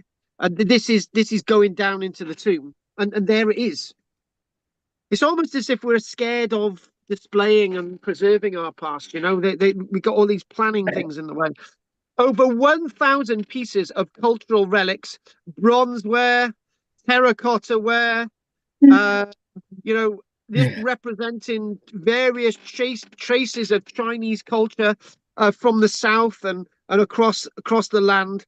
The mausoleum discovered in 1983, and the tomb itself, the actual tomb itself, is 11 meters by 12 meters, and is divided into a number of parts. You've got the main chamber, you've got the various rooms, and you've got all the artifacts associated with it as well. Now, just to give you an idea of some of the artifacts, and maybe what we could do is get some of the artifacts up on the screen. So let's just see what we've got. Hang on, I did type in artifacts then, and unfortunately, not many of the artifacts are actually displayed online, which is a bit of a shame. Hang on. Oh, there we go. There's some of them there. These are some of the amazing jade pieces that they've actually found. You know, the carved jade, unbelievable. So let's just talk about some of the finds that they've got. So over 1,000 objects, even a chariot. So you can compare this with somebody like Tutankhamun. Cooking implements, gold and silver objects as well as bronze. 10 metal swords, musical instruments, 8 bronze bells, chime bells, various other bells. 709 metal plates, shields, and spears. And guess what? He was buried with 15 courtiers. Oh, And they were actually buried alive. oh, oh! They did that in Egypt as well, didn't they? They were actually, well, the ones in Egypt were basically mummified before but these were actually buried alive. They were buried alive with him to serve him in death. It is also among one of the tombs of the early Western Han period with the wonderful murals and so on. And guess what? This is going to blow your minds, right? They found artifacts in this tomb from Greece, from ancient Greece. Yeah, and the Parthian world. They found artifacts from ancient Greece and the Parthian world. They found a silver. I don't know. I can't show this because I was just trying putting this together yesterday, and they found a silver box made with Persian silver box. Amazingly enough, and the going back to the garment as well to sort of put a bit of perspective into the garment. Right. Let's just go back to this sort of this burial garment. Again, absolutely. Yeah, I'll just keep that one up there. That itself, it's made up of 2,291 individual pieces of intricately decorated jade, right? That is bound together within a silk garment. It is acknowledged that jade garments with pieces connected by gold, silver, and copper are not uncommon. Actually, this is like a common thing. This garment is unique for its jade pieces connected by silk, which makes it the only one of its kind existing on the planet now. So before that, what you do, it's not uncommon to get a gold, copper, and silver connecting all the jade together, but it's really rare to have silk connecting it all together. That's what it's saying. There's no other historical references to jade garments in this way. It's all connected with silk thread. In addition, the type of buttons down the front are unique as well. And this itself is again another example of this amazing, undeniably great Chinese world. And you got the head there in complete jade, and the hands and the feet. And this is actually, he was buried inside this. This is his actual, you could say, a jade of armor, a suit of armor. So the next thing I want us to go on to, this is part two. And yesterday I realized, I thought, hang on a minute, there's something really big I need to tell you about. So just a bit of a review. The Nanji King's Tomb in Guangzhou, obviously, with all the artifacts, there were over 1,000 artifacts, including massive storage jars, bronze mirrors, and various other household items. Now, there was also a pallet, the remains of a palace I showed them last night, which there was another point I wanted to make. So I think it was the palace. Hang on a minute. We type in palace on here. I sometimes like doing a class this way because it takes you off in loads of different directions. Yeah. Now this is unbelievable. Yeah, this is unbelievable. They found a they found the palace, right?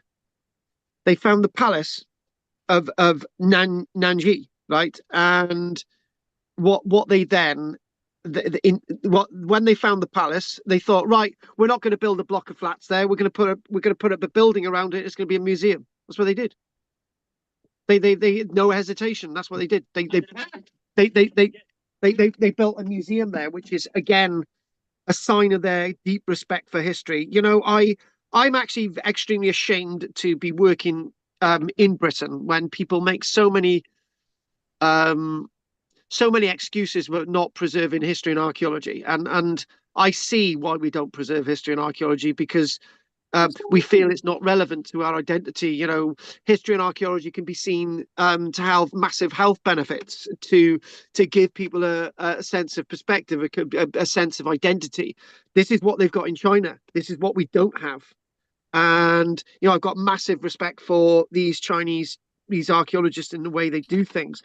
Chinese archaeologists are sort of, when the other week we actually found a new hominid in China, which would have been a direct relative of Homo sapiens sapiens and Homo sapien Neanderthals.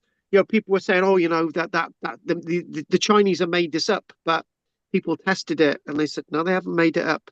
We're so jealous in the West of the way that they actually preserve their history and archaeology, and that should stop, because we do an absolutely rubbish job. So don't give me that lecture that we haven't got enough money for hospitals, because that's going to take us into another route, which I don't want to do, and I don't want to end up losing my channel on here either. So what we've got now is this. We look at the other big thing that this amazing world of the Han is responsible for. The Silk Road, China's gateway to the West. And actually, you could say, let's do it the other way. It's Rome's gateways to the East. Do you see what we did there? Very important. Now, here's where things get really interesting. The Han Dynasty helped open up the Silk Road, a vast trade network linking China to the Middle East, India, and even Europe. Through this, China traded silks, spices, and jade, and in return, got glass from the Levant, Lebanon, got horses from the likes of around the Black Sea and sort of Turkey and that type of area. They and obviously what we find is loads of Roman coins in China. We find Roman coins. We find these artifacts, and it's absolutely amazing that the Silk Route itself is something that we don't really offer the Chinese enough credit for. It was the Chinese who allowed this route to suffice this world trade. And the Silk Road itself, the Silk Route itself, is not just one road or a number of different routes. Because if you go with this here,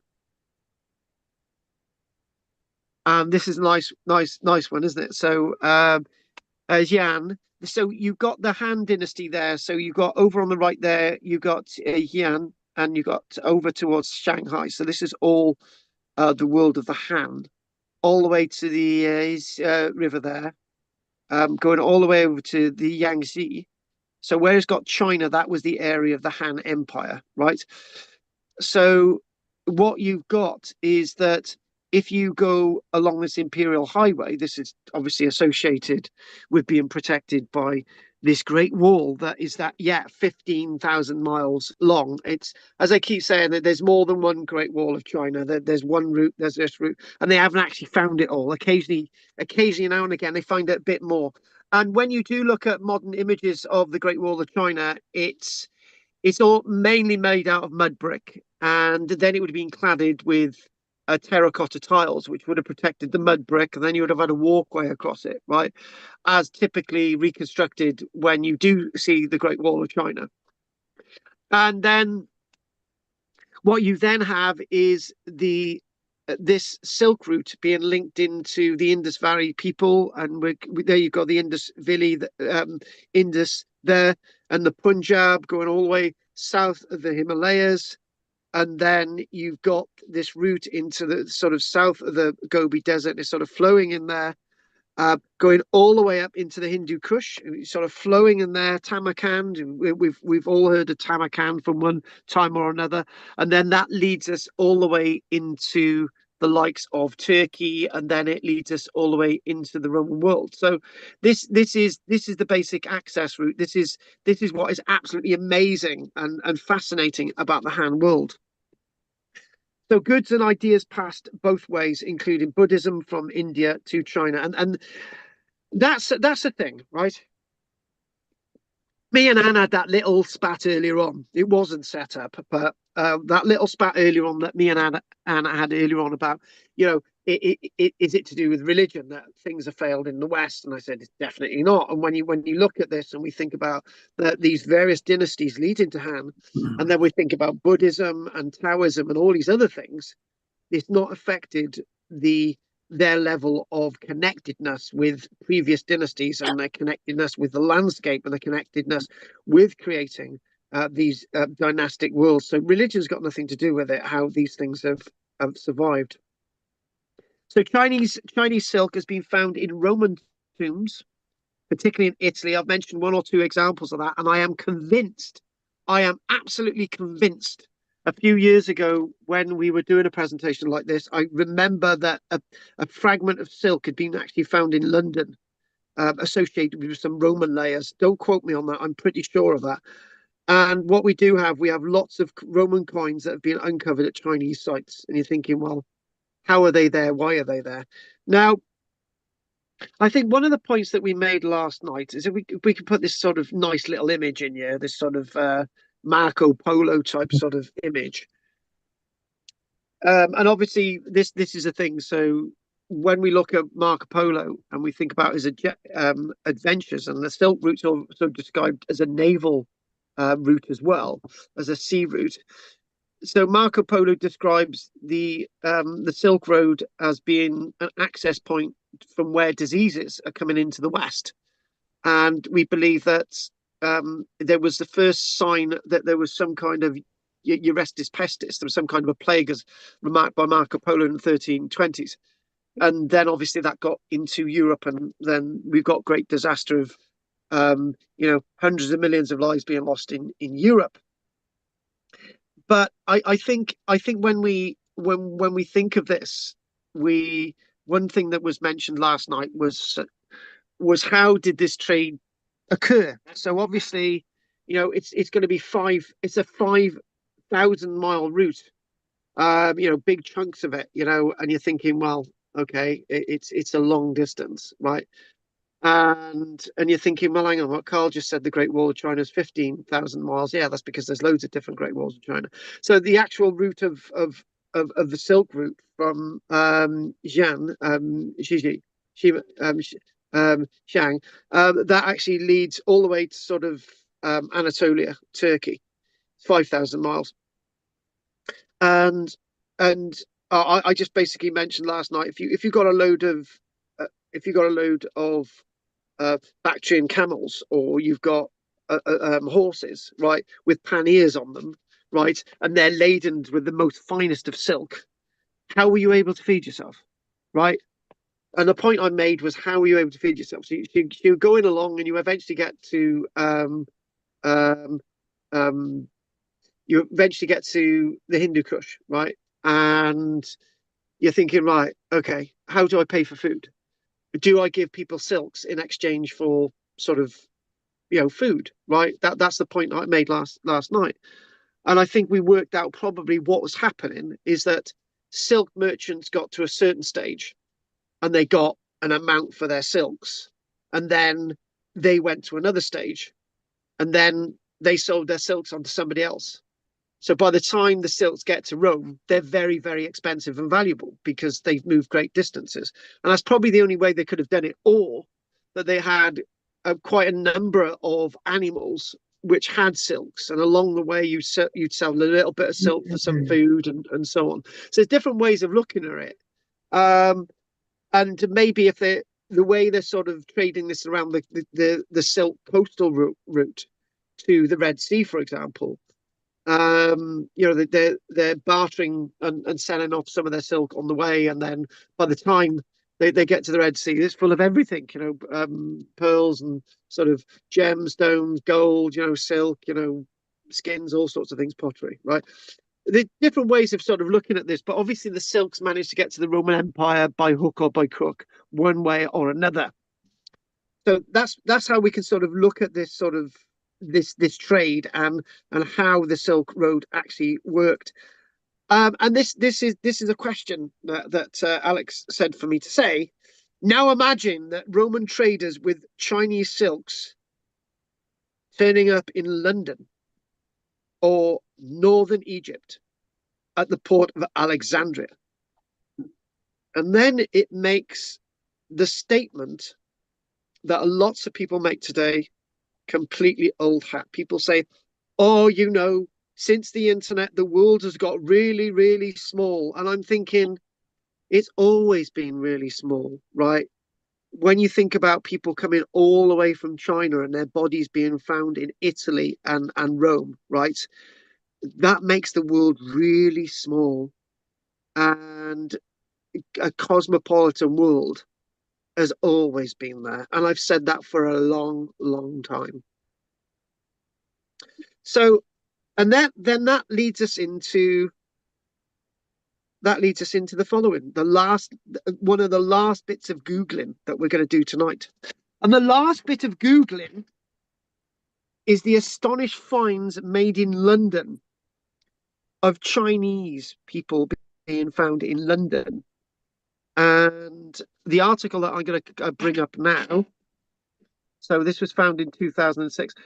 Basically, there's two schools of thought on this.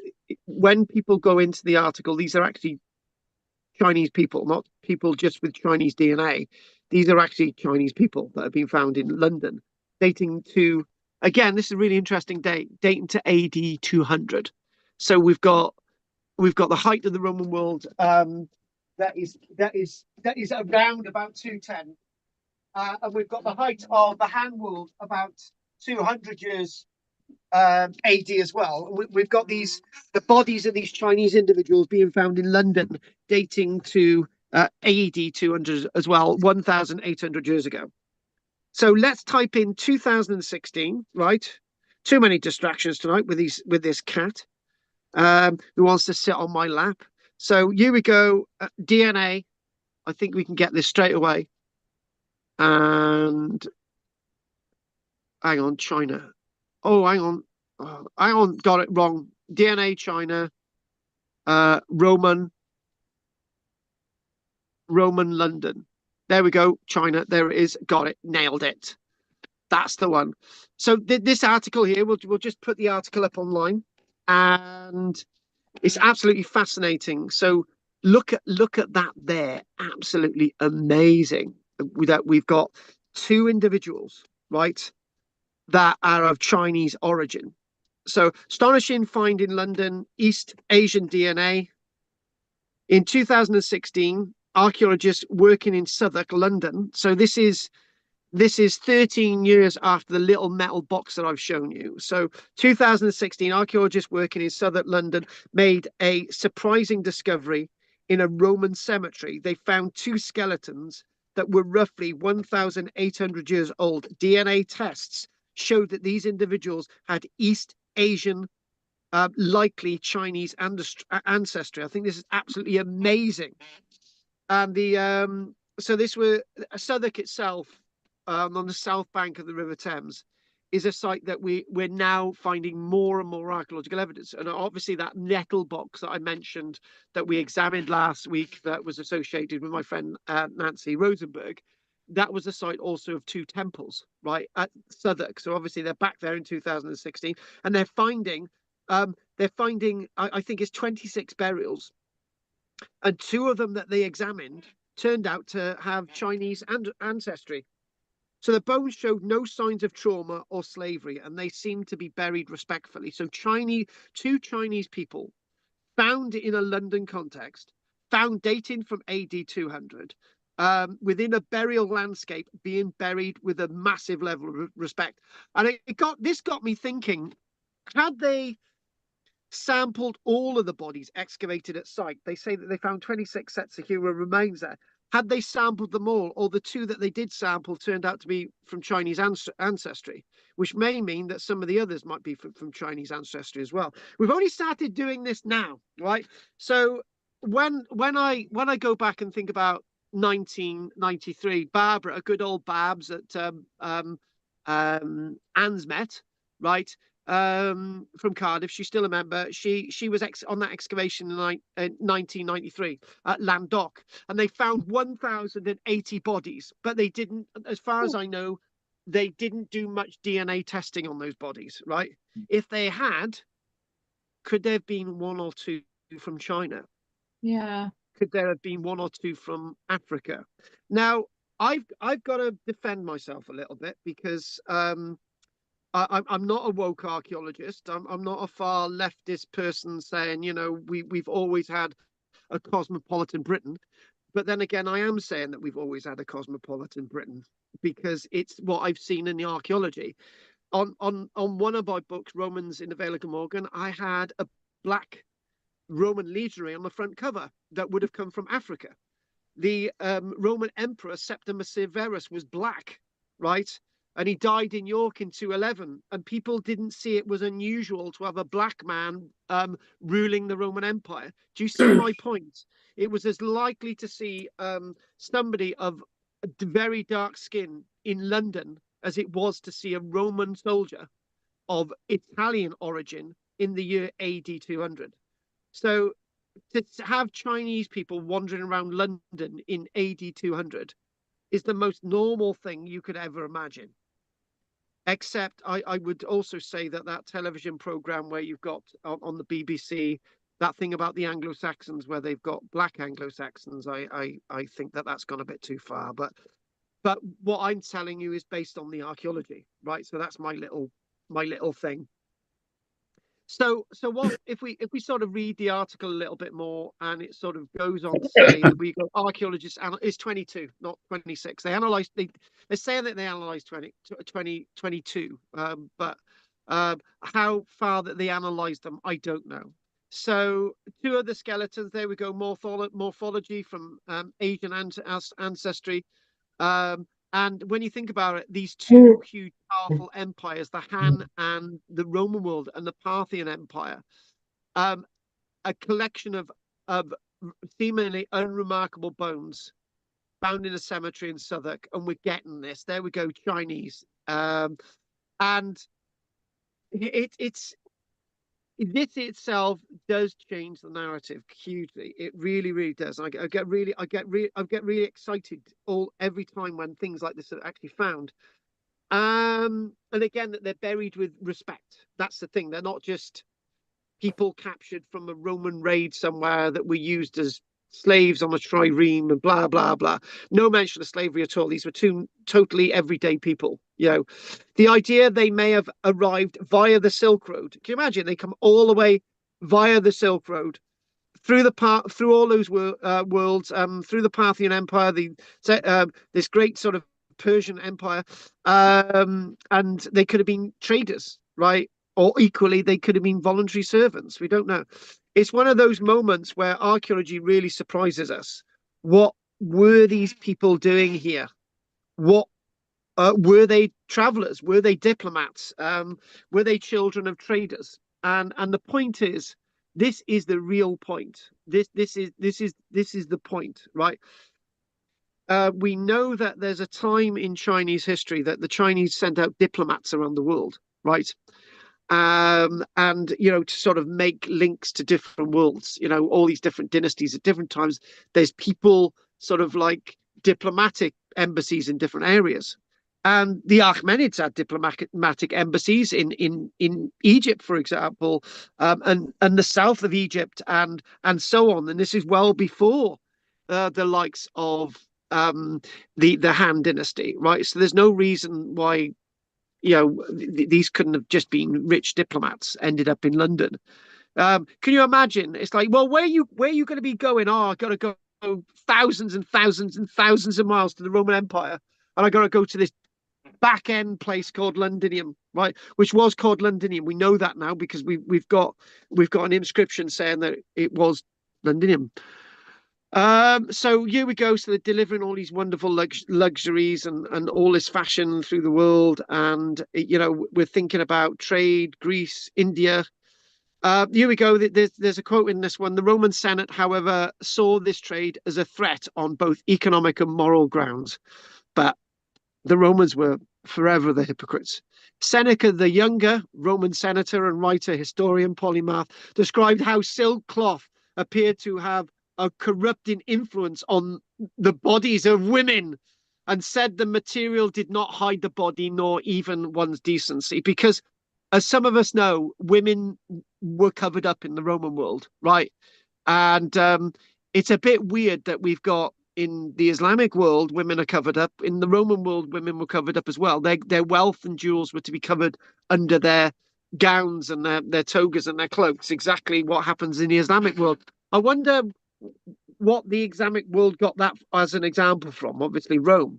So the findings promised to rewrite the history of the Romans, and they certainly did. And so the links between these sort of two empires, these two worlds.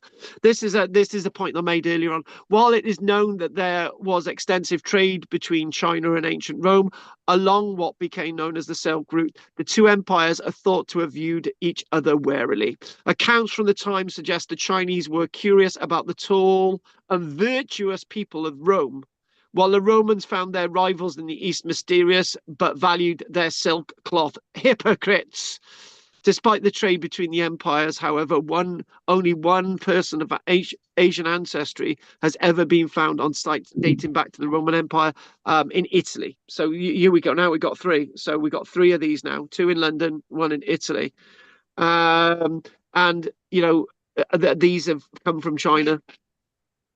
And there we go. The expansion of the Roman Empire across most of Western Europe and the Mediterranean led to the assimilation and movement of many ethnically and geographically diverse communities. The Achaemenids started this cosmopolitan sort of movement of people. the Achaemenid said, "Well, you're from Iran, you know. There you are. You're from sort of Lebanon, and you're the people of Judah, and you're from Egypt, you know, Babylon. Let's all come together and have a cosmopolitan world."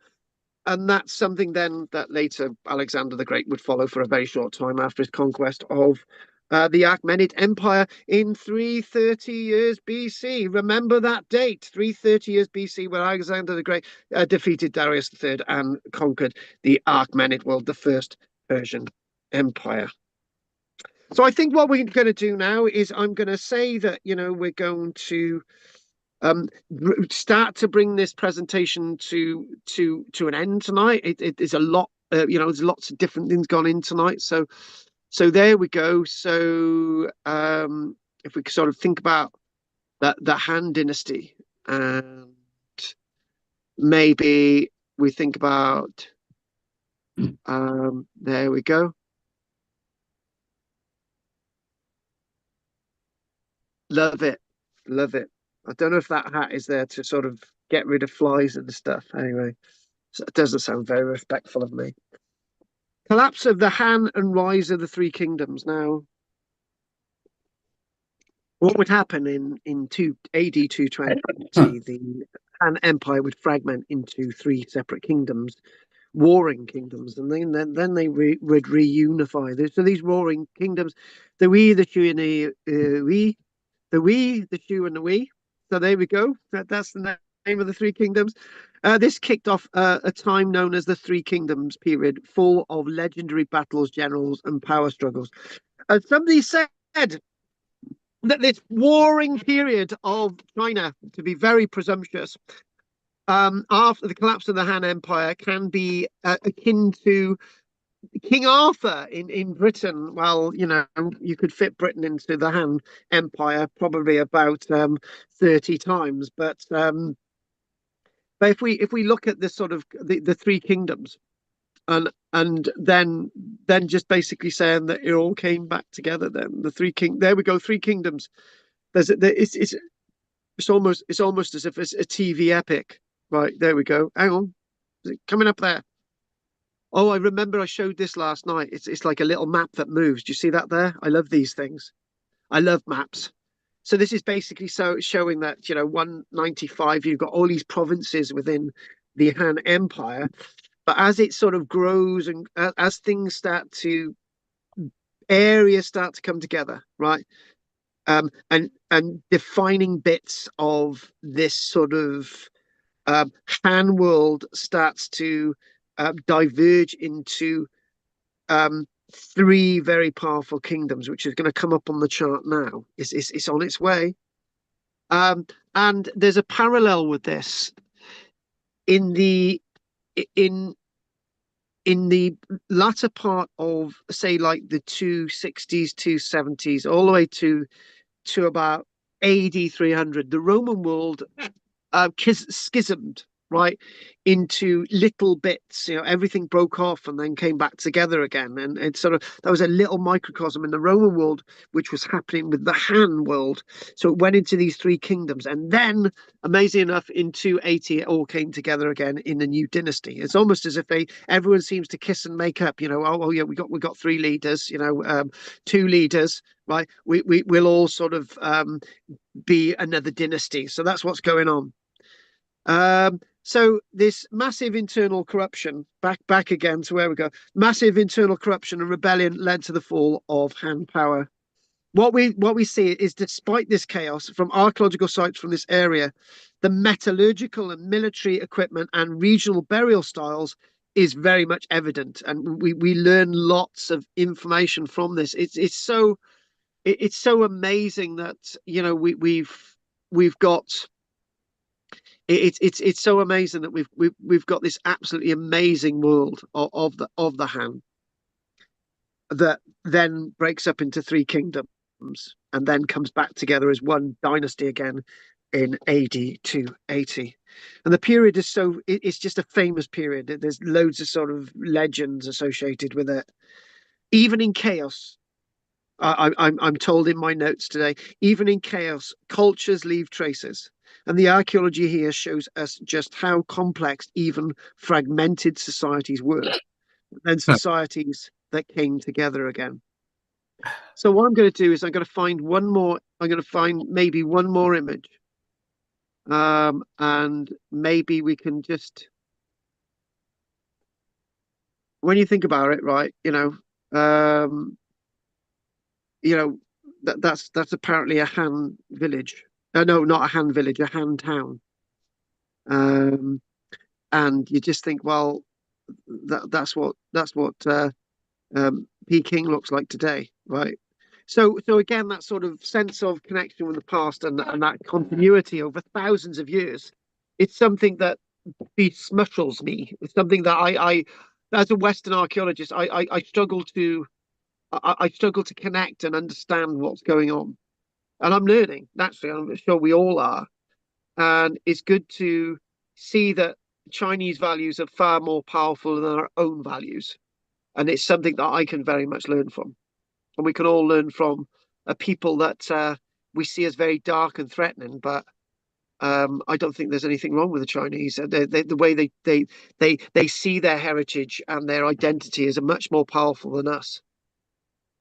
And I think if I'm going to leave you with some things maybe to think about, to let the conversation flow at the end when we're seeing something, think about the sort of links between the East and the West, and questions like this: what surprised you the most about today? What surprised you most about the Han Empire? And I think I knew little bits anyway. And what surprised me about the Han world is the preservation of their burials, their respect for their history, and how it survived for people to learn about their history.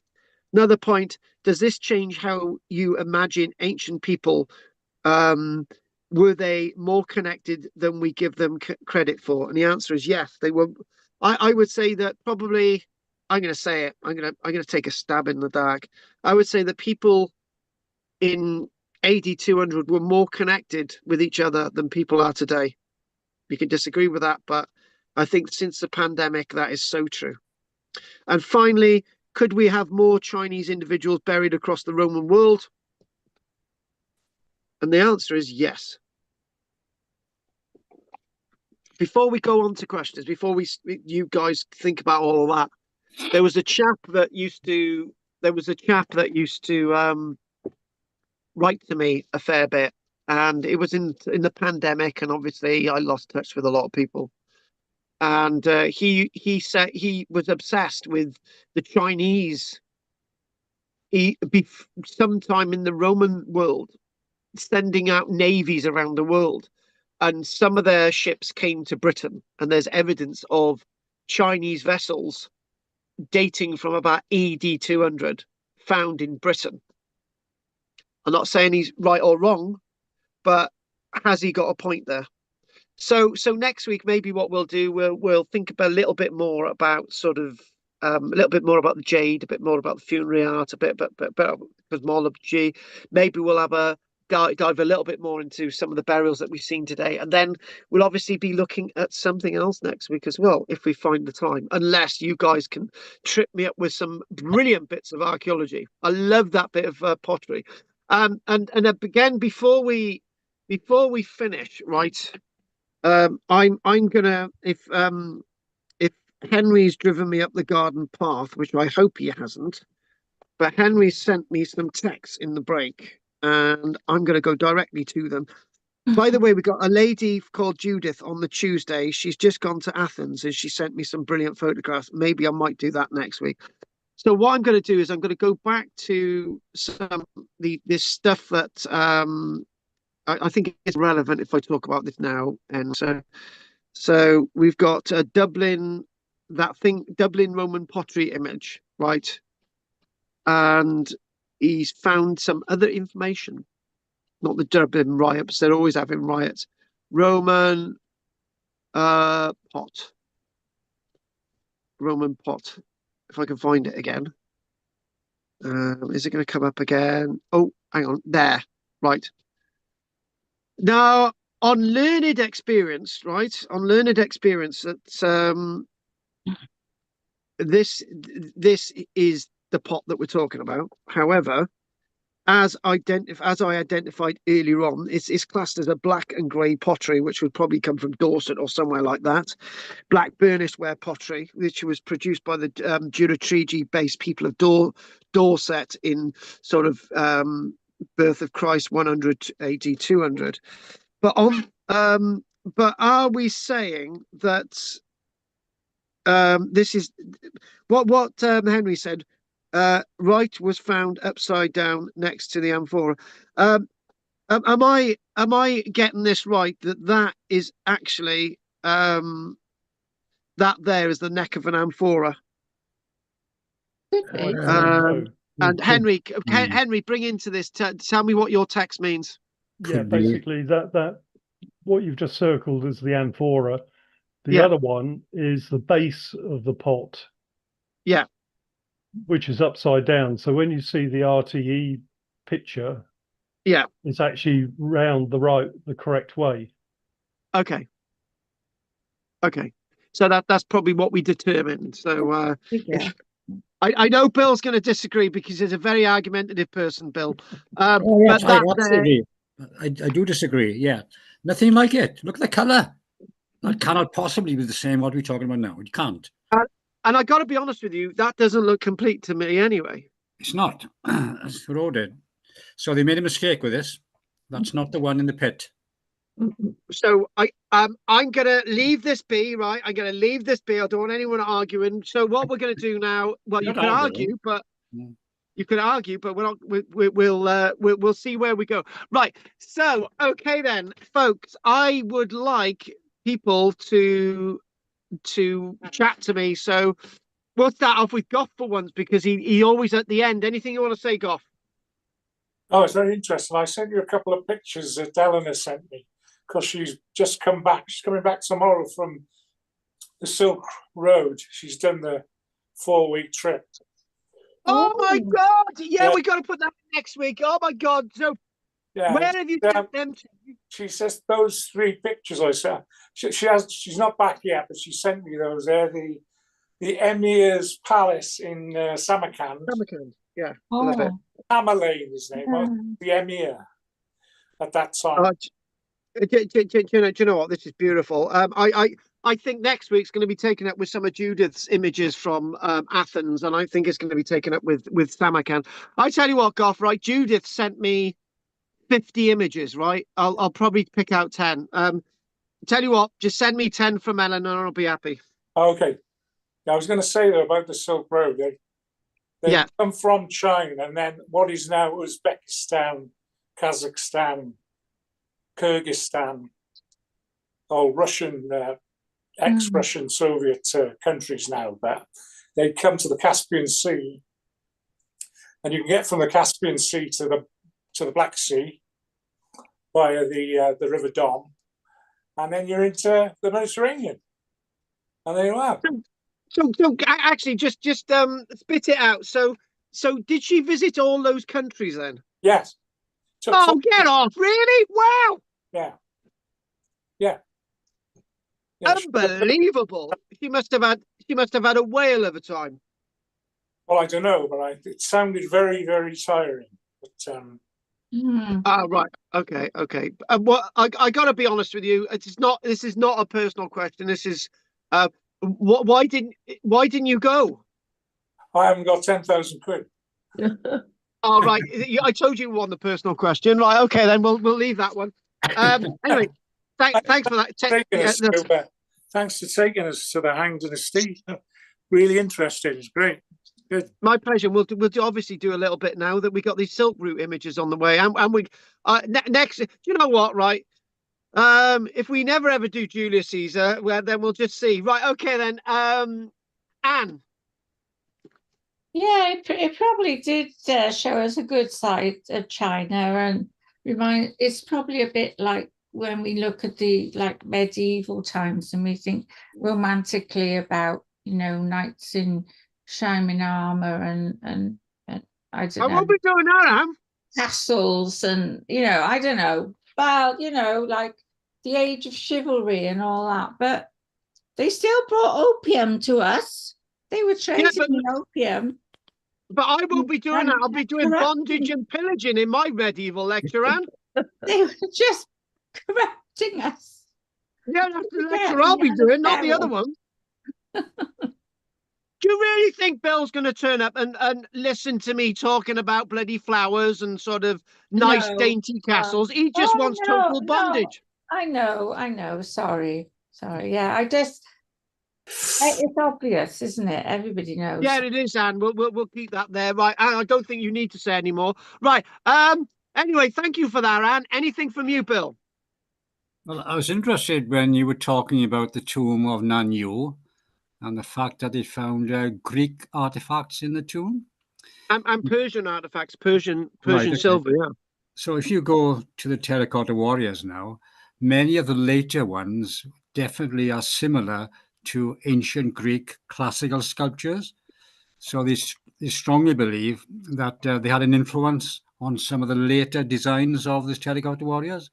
So couple that with the Nanyu artifacts, etc., just confirms, that there's a lot of cultural and commercial trading going on between the two the two countries.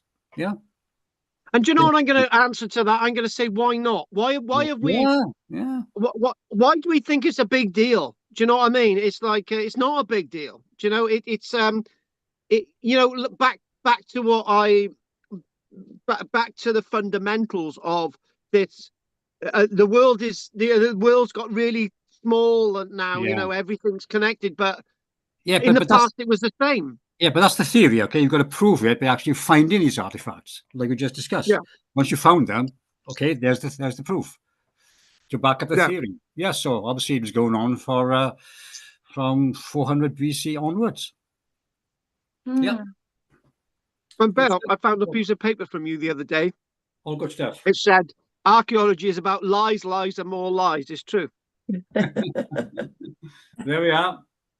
Thank you. Right, thank you for that. 3 more left, Richard. Oh, very good. Very interesting. And what I'm going to say is also, you nearly got away with it, guys, right? Did you know it's been 2 months, right? Nearly 2 months since I said, guys, it's that time of the 2 months that your money is now due for the next 2 months. Waiting for it. Hang on a minute. I knew if I'd gone on to Pat then, and if I'd gone on to Henry, I would have forgotten to mention it. So the usual 50 quid for the next 2 months, right? That'll get us through November and December, and you won't have to pay it until January. So there we go. I thought I'd mention that.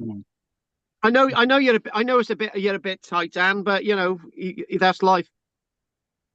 And what we could do, Anne, right? We could meet up for one of those dodgy meals. You pay for the meal and the drink, and you could give me a 50 quid check. Job done. Thanks, Anne. I know where my bread's buttered. Hey, you could give me a lift to Carmarthen one day. All right, then. We'll have a romantic meal in McDonald's on the way. You're on. Is it ever possible to have a lift to Carmarthen when do you go? That's what I was thinking. Why do you want just a lift down to see my friend?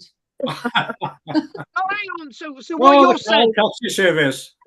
Hang on a minute. I'm confused. I don't know what to do now. My head's gone. Right, and we'll sort something out. Don't worry about it. It's about time I took you somewhere off a cliff. Right. Okay then. Right, Henry before Pat, and then that'll be a good night. No, I'm just intrigued about the DNA analysis. Whether more of that will actually throw up even more groups that have come to this country or these areas going way back in the distant past. And moreover, I think I think Ireland's a little bit behind on it recalibrating its history. Yeah. So I think it's going to be too much for the same testing to be done in Ireland and then to say, oh, we've got Chinese people in Ireland AD 200, right? Because I think Ireland's got to go through a lot of mental changes to actually allow themselves to open for that, right? Because if I said in 1990 that we've got the remains of two Chinese people found in London, it would just not be accepted. There's no way that would even be there, right? But now we can say, okay, it makes sense, right? But these discoveries in Ireland, it's just so wow. It's not going to be long until we do get the same stuff being said in Ireland, and that's going to be groundbreaking, Henry. And you know what the Irish are going to be like with that. Oh my God, this is opens the barriers, So We might have to have a pint of Guinness on that one. yeah, non-alcoholic Guinness, lovely, with a bit of lemonade. Thank you very much. No, we don't do that. Why can't we see you, Henry? Because he's in a seedy bar in Marrakesh. We can never see his picture. We can never see his image. He's not real anyway. I've made him up. Right, the last Pat, we're going to ask you, and then we're going to call it a day. Right. Well, the museums that are built over digs in China was just simply amazing. That maybe they've got the money or the dictatorship to do that sort of thing, get it preserved. Yeah, we haven't really mentioned that, have we? Can I grab this moment from Pat, because this is important. Pat, have you got anything else to say, and we'll finish on this last point? That's it. Is that it? Right. Okay. What Pat said is the first bit of what Pat said is genuinely amazing. It's quite an amazing thing that the Chinese treat their history and archaeology like this, and lots of their huge museums are out of this world. Now, the Chinese have not only been doing this in more recent years, they've been doing this in the 70s and the 80s and the 90s. And you'd think, well, how has the Chinese got the money to do this? Is it about dictatorship? I think it's about human will. I think it's about relevance. I think it's more to do with the fact that it's relevant to the people. For example, I think that example, I'm gonna balls this up now. There was it in Albania that they found that wonderful tomb, and the Albanian government hasn't got any money, but they're going to set up a museum there for people to see it, and it's going to be if these countries can do it, and they can see the relevance for history and archaeology, what is the big deal in using this money to preserve our past and show it off? They can see the importance of it. Yes, that's the point. That is the point. They can see the importance. Right. Is there anything else anyone wants to say? Good night. Okay, well, that's it then. So we're going to call it a night. So I'm going to say good night to Richard, Goff, Anne, Bill, Henry, the Pope, and Pat. Okay. And we'll see you all next Wednesday. Night, Don't forget everyone. your shekels. Night, folks. Good night. Okay. Bye, guys. Okay, bye. Okay. Where's Bill? Bill wants to say something to Pat and Anne, but he's gone out the room.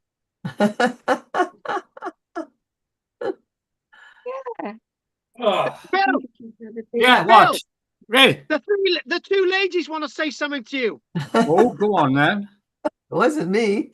Oh, He said you wanted to say something. We will come up and see you, but Pat said in a couple of weeks. Yeah. okay, whenever. I'll be away 2 weeks now. I'll be away with my ramblers. Ooh. In the Cotswolds, so it won't be that week, okay? Right. It won't be the first week of November. Just keep that in mind, okay? So it'd have to be this week or no, when you come back. The week after, I suggest. All right, then. November. Just let me know, and I will treat you can always come to pretend. No, the idea is to come and see the town hall. Yes, right. Okay, then. Okay. Bye. Bye. Hello, folks. Ta-da. Salute around the square. Night, boys. Anyhow, Bill's still there. He's just on the screen. He's there. I'm gonna look to see if this recording is still out there. There you go. I can see if this is how, if there's any questions online. There we go. There we go.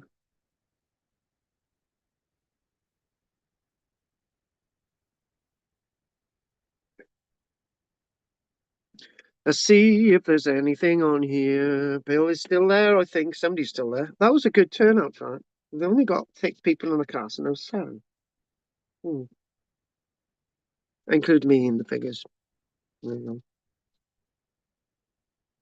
I'll see if there's anything in the writing online, because I haven't checked this for a few days.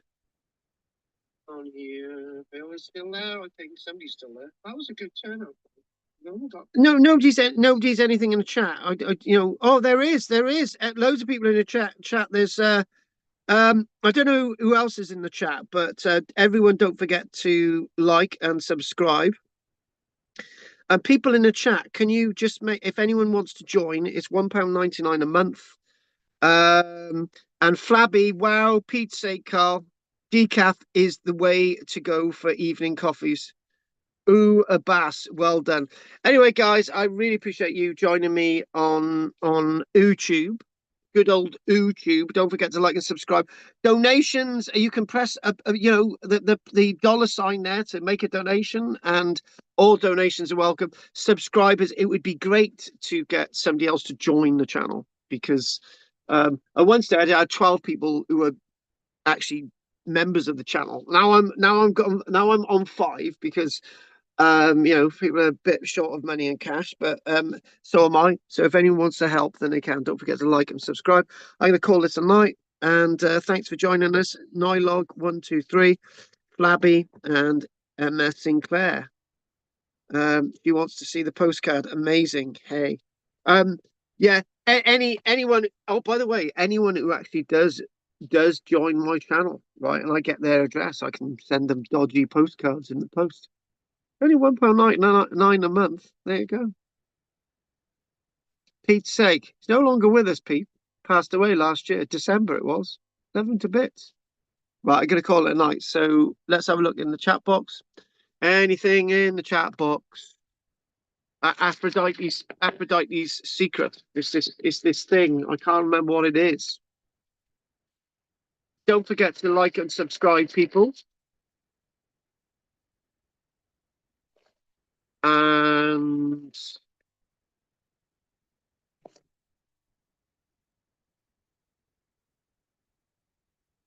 so we've got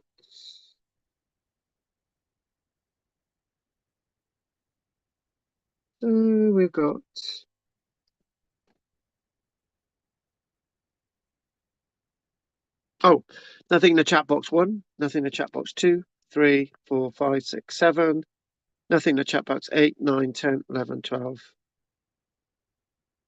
Nothing in that chat box 1, 2, 3, 4, 5, 6, 7, 8, 9, 10, 11, 12, 13. Nothing in that chat box 1, 2, 3, 4, 5, 6, 7. Done. Amorhi, diolch yn fawr i chi, gwelwch chi eto. See you next Tuesday or Wednesday at approximately 7:10 by the time we get going. Usually we're well into it by 7:15. So one